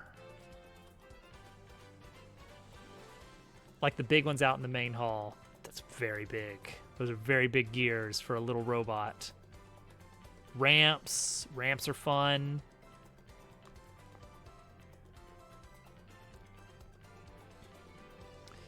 Maybe we do, this is again elevation. Maybe we do kind of a seesaw like a pivot point things here over the waterway, and you can use the gear to rotate them, but it changes multiple things. So some things become upright and some things become horizontal. Oh, I get you. I get you.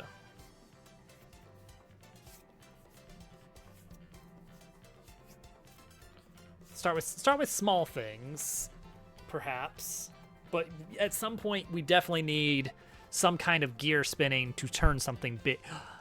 You have to turn the gears. That's like the interface of the game is you turn gears. So every time you go and you drop a golden gear into the MacGuffin repository, you have to go over and spin the mechanism that makes the gear spin, and that reveals the next place. So that we can actually see the golden gear spinning some. That would be fun. Especially if they do some really cool, like, rainbow sparkly effect that we're gonna have to learn shaders for, and, like, for realsies, though. Okay. A gear...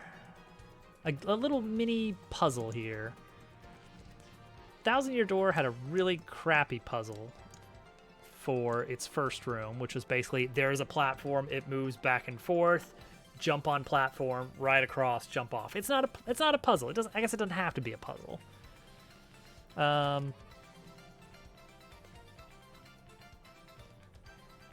Let's see here.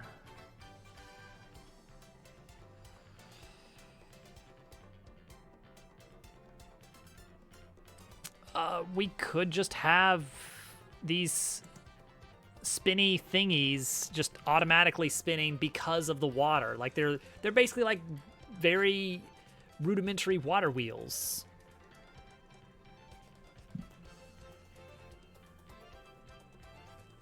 That somehow work this way. Don't worry about it.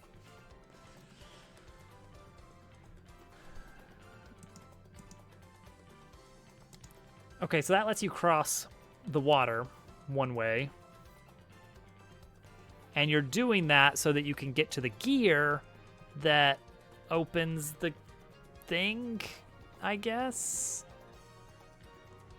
Like it would be weird if it's like you go across and then you're on this side. We need you to be over on this side more. So how do we do that? How do we pull that off? How do we make it so that you have to cross the river and then cross back?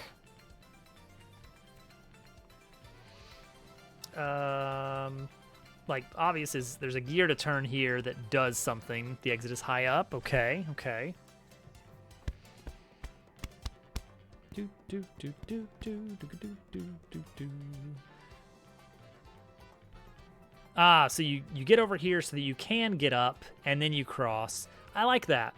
Actually, I like that particularly because getting higher up is kind of a big deal because we know that the city is high up. So all of this infrastructure stuff should be moving us upward at each phase. So there's some platform is just like rising and falling, like rise, stop, fall, stop. That's true. Could be handy to have more treasures hidden about. I don't want to go full maze, but also I don't not want to go full maze. A little bit of coins, a little bit of money, a little bit of spending cash. So yeah, big elevator takes you up, up, up, up.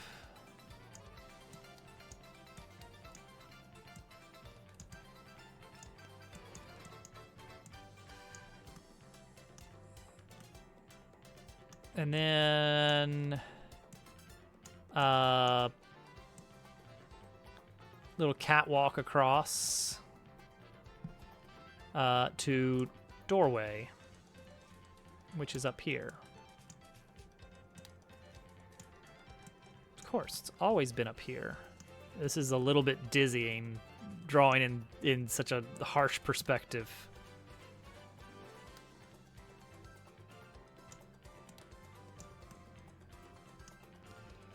Okay, there we go.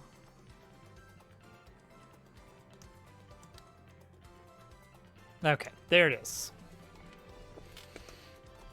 Oh, it's good. That's good. That's good writing.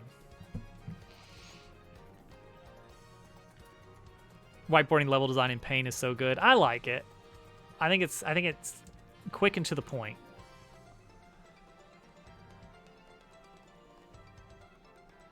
This right here doesn't make a lot of sense, does it? What is this thing? Maybe we'll go round and make it like, oh, it's like half of a piston of some sort. Don't worry about it. Obviously don't worry about it, but, you know. Well, let's see if we can build this room real quick then. This room is a decent room, and we should build it. Okay, so this is no longer the hub. This is now, this is room. This is infrastructure. I'm not gonna like saying that every time.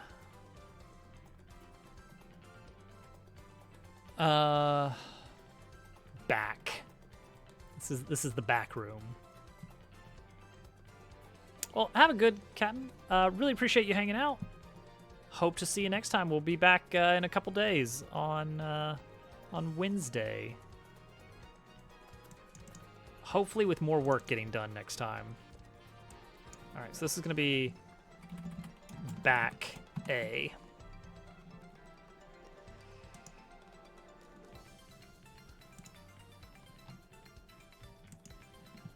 All right, so we could build this out in Blender, or we could just not. Yeah.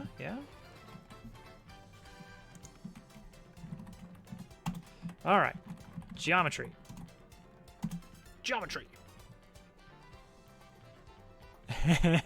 You gotta get in on the minigame. All right, close these. Grab this floor. This floor is too big. There we go. Nice 1x1 floor. Love it.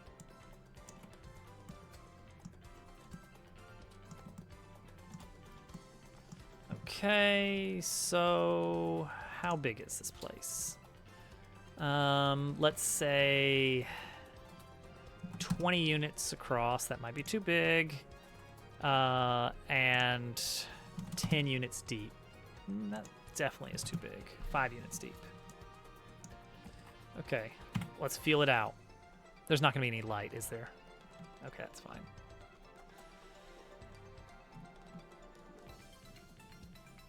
Ooh, very nice. Very nice, Al. This does feel a smidgen too big. Bring it out to 12. Let's make another one that is tall.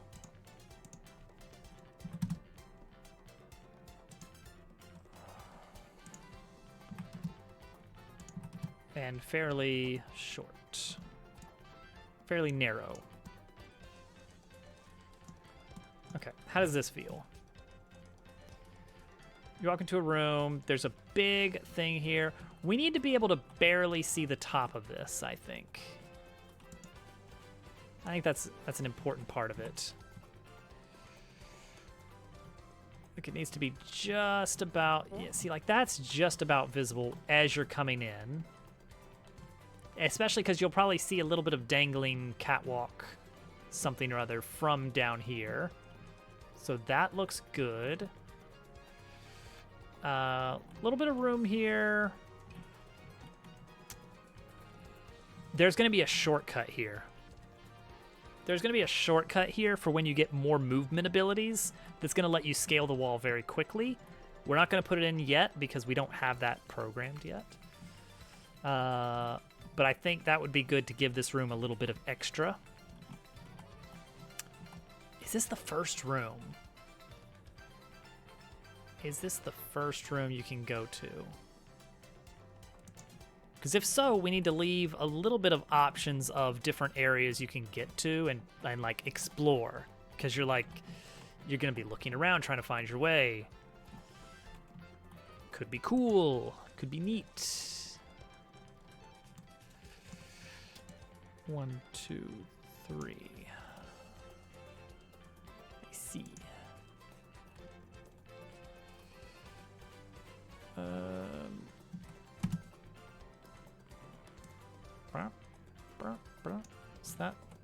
That's probably right. This one, 12, bring it down to 6, 8. And then another one across, but much smaller, like 4. And we're gonna have the waterway that you can't cross because it's too far. Perfect. And then we'll need some very slowly rotating platforms.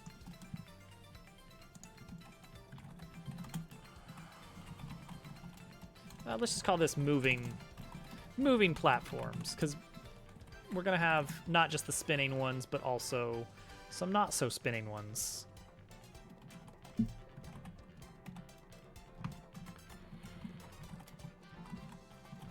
Rotating platform is going to be a block similar to this, maybe, but with small.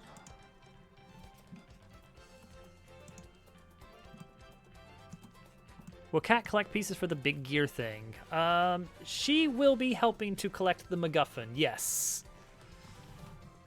So their main quest is to repair the City of Gears by collecting the golden gears.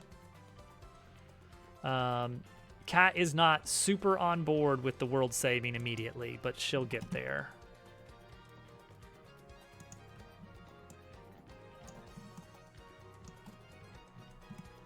Okay, so this can be a little bit bigger.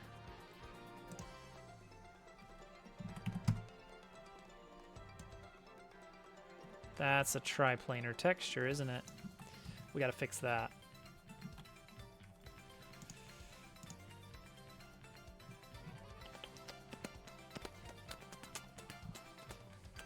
It shouldn't be it shouldn't be a static body. Around the world? Oh, that was your previous message. Yes, it is around the world though. Okay, this is a bad block. Let's see here. What is Godot 3D moving platform? What do you use for a moving platform? Animatable body. Animatable body.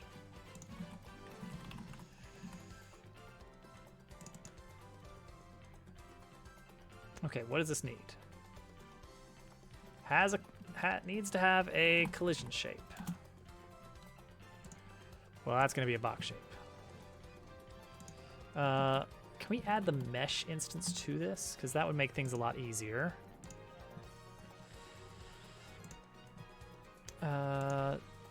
This transform. Don't want that. this is the one that's going to be 3 by 2 by 0.2. Yeah. Delete this collision shape, and then this create a collision shape. And now animatable body should be good. This can get an animation player.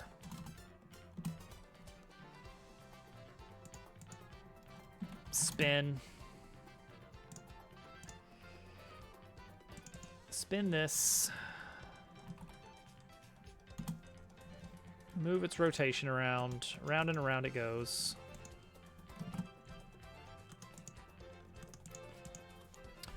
This is in the Z-axis, 360 degrees.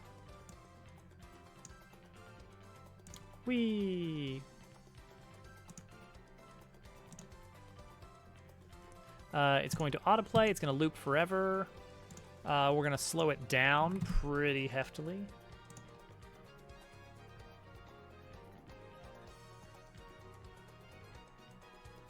Looks good.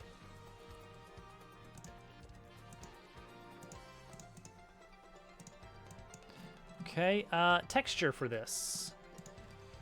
What do we got?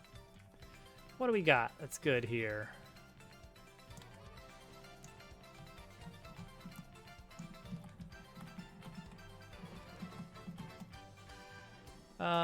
That. Not that. That could work. That could also work. What if we go with dark oxide? Where's our mesh? Dark oxide with an overlay of rust. That looks all right. All right, let's test it. Does this actually work? Does this spin as we expect it to? Yes, it does. That does not look good. All right, and to make this easy baby mode, we will probably just have a second one here that's just doing the same animation but flipped.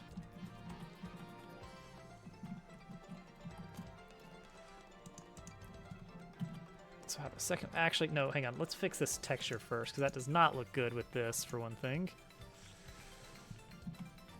All right. Duplicate.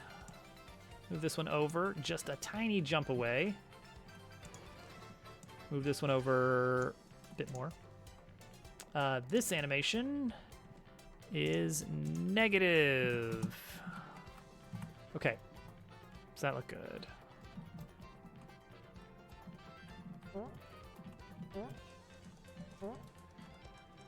It's going backwards. I need to flip these. This one needs to be 0.1. This one needs to be negative 0.1. All right, and that's basically it for that part. Let's get some environment in here. We're gonna steal the environment from this guy.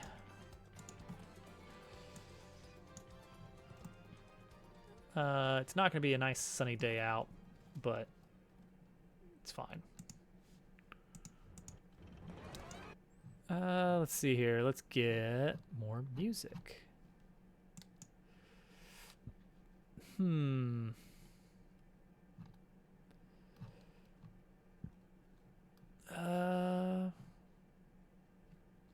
Oh, yeah.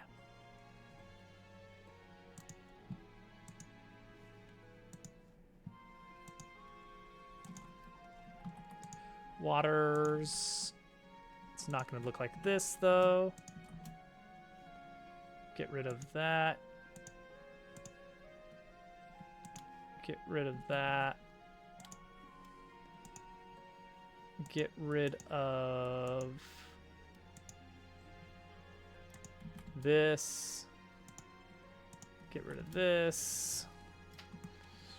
I think that's everything. Because now we've got an area where you're not allowed to go. Looks good. Looks great, even. There we go. Simple as that. Pokemon. Do I don't have any Pokemon. I got no Pokemon. All right, we'll end on the lizard. We'll make the lizard. All right, where is this lizard gonna go, for one thing? Give me the intro. Where is it? I gotta put 5 of them in the intro, for one thing. Yeah, great, cool, love it. All right, let's see here. All right, hold on. Let me switch to this.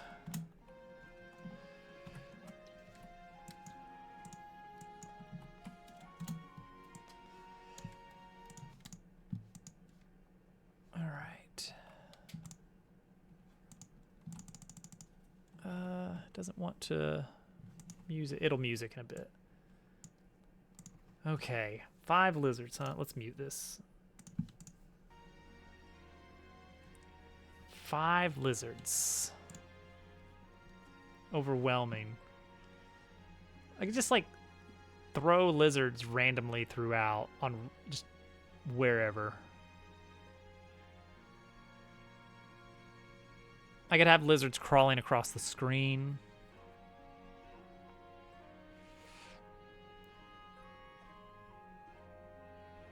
There could be a chance that we replace the video with just lizard time. And it's just some lizards dancing. Just a little 2-frame lizard dance. Just 5 lizards dancing on the big screen.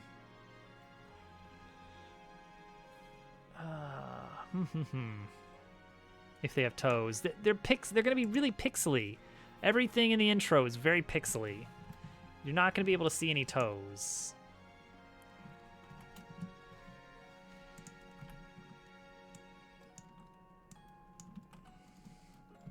Everybody's really invested with seeing lizard feet.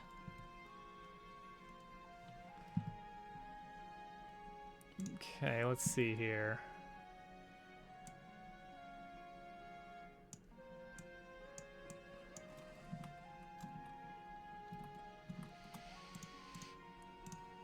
Pencil eraser.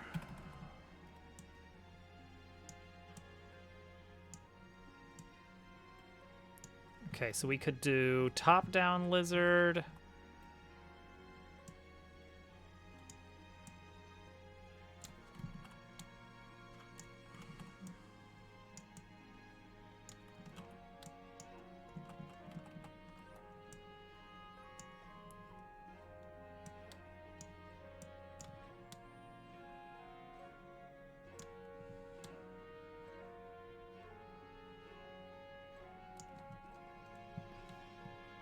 Theater screen moment. I have a feeling that people are not gonna buy it.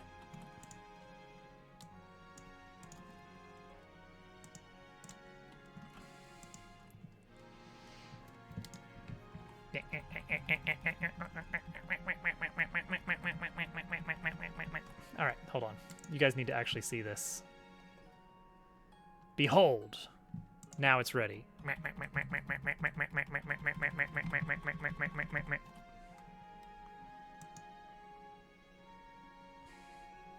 It's not done. But it's a step in the right direction. First off, he needs to lose some quality. Who does he think he is? Me? Wait.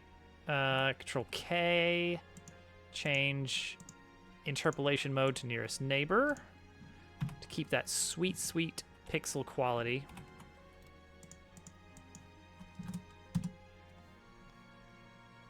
Now he has a short leg.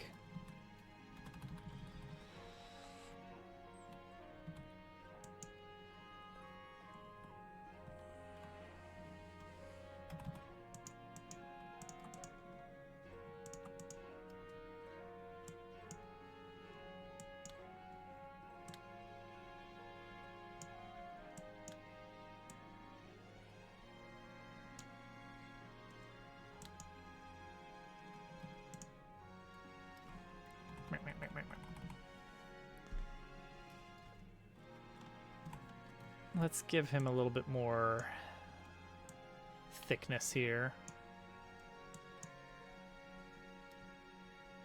A little bit more of a slenderness at the end of the tail.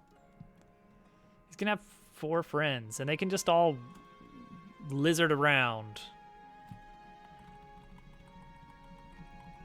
It's gonna be great. That's the lizard animation right there.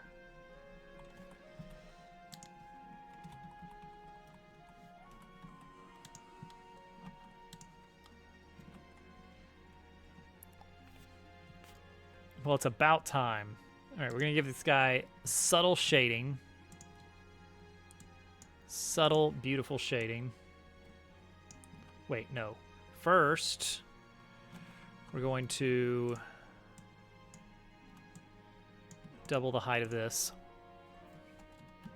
Duplicate.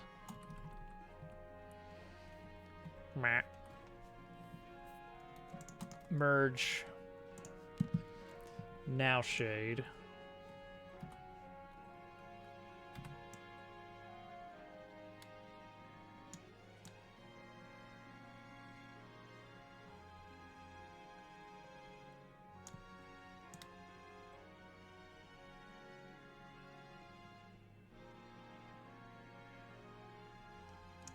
There we go. 2-frame animation with shading.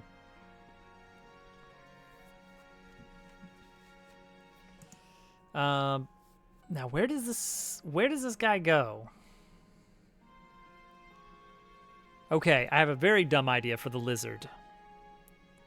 He crawls across the screen completely randomly.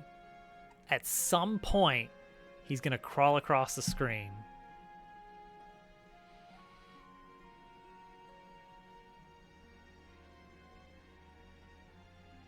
Five times during the intro, there will be a lizard crawling across the screen at a random location. 5 times. 5 lizards.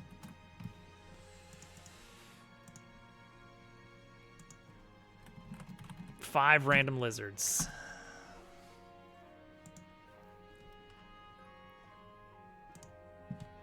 Which means I need to add code that can do that. Can we get them in different colors? Ooh. No. The engine doesn't do that. Because I'm not using CSS animation for them. They're actually being drawn to a canvas. It just require more image files. It's doable. Let's start with getting 5 lizards. Let's start with getting actually 5 lizards.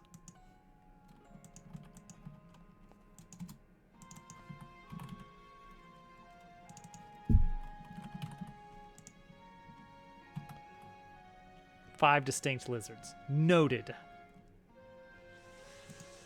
All right.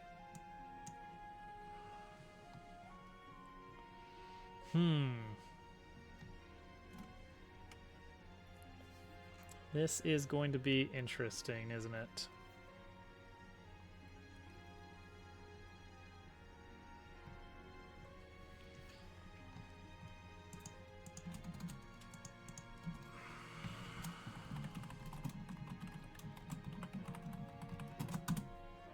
Spawn a lizard. So what do we need to do for that? Is we have to create a static image.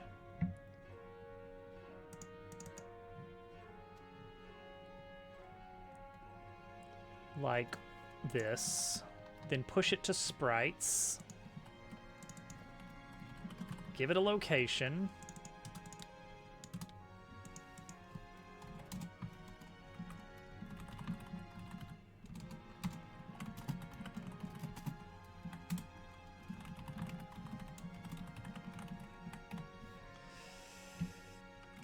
What a fun stream. Everyone's having a great time.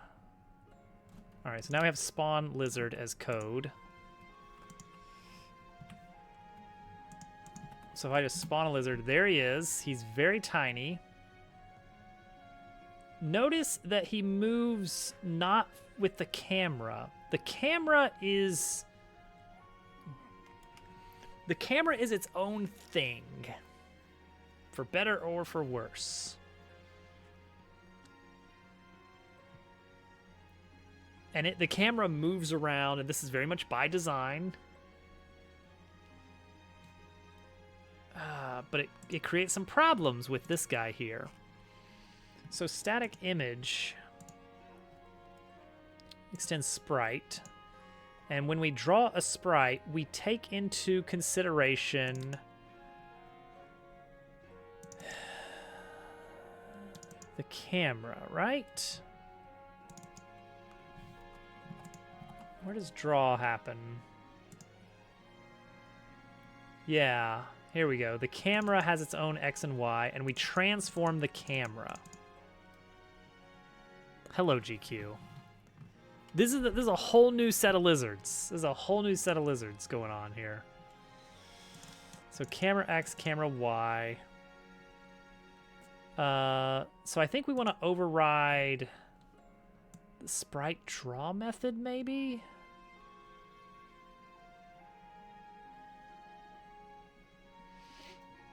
Or is it the update method?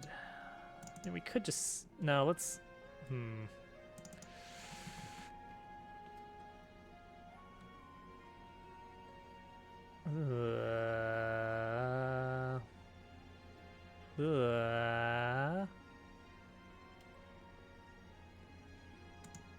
There will be no more than 5 lizards. There's not enough point. You don't have the points for it. Sprite lizard dot update rules dot push.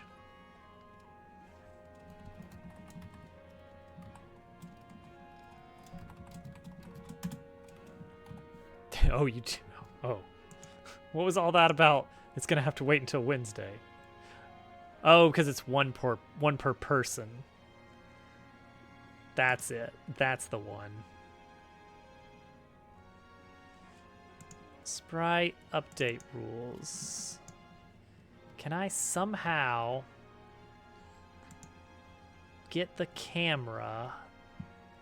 I can get camera X and camera Y.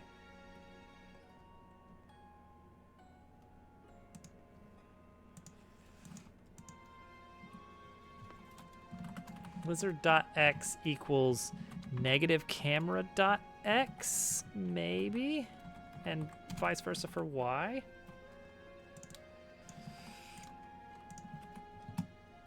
Okay, is he gonna stay in the center of the screen? As Santa started to leave, he nope. noticed a sad Willow crying in the corner. "What's wrong, little one?" Willow sniffed. "Everyone's Christmas wish came true but mine." Santa chuckled. "Look outside." They gazed outside to see Dobbs drowning in a sea of lizards, and cheered. How wonderful. It's a Christmas miracle.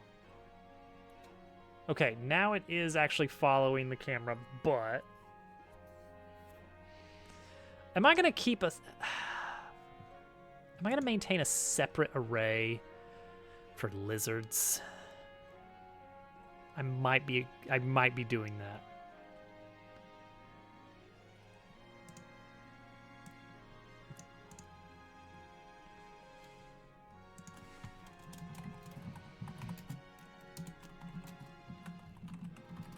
Well, it's only a big thing because I'm doing it in a silly way, and I'm doing something that's never... You know what, Willow? I think this is not the first time that you thought that might be how programming works. We're gonna move separate lizard code into its own separate thing, so that no matter what is on screen, the lizard wins. That is the goal. The lizard gets drawn over everything. And there will be 5 random lizards that happen in the intro. That is the goal. But it will not happen tonight. That's true. You have to type import lizard. Oh, it's a very complicated process to do that. To say please to a computer. Everybody, thank you for hanging out. This has been a silly stream. 6 different colored. Yeah, we'll see what happens with that. we got plans. We got a new zone that's not. Don't look at the new zones. Don't worry about that. We will be back Wednesday to work on the world beyond the hub. We're gonna dig our way up to the beginning of the game. It's gonna be very interesting. You never start at the beginning. You start in the middle. That's why we started in like our first map was the 4th scene of chapter 1. You got to start somewhere randomly in the middle. So I will see you guys Wednesday. Thank you for all the follows. Thank you for all the raids. For anybody who came in from those, really appreciate you guys hanging out. If you liked just seeing this, feel free to follow. I stream every Sunday, Monday, Wednesday, Friday. If that's too hard to remember, just flip a coin. I might be streaming that day. All right. Take care, everyone. Good night.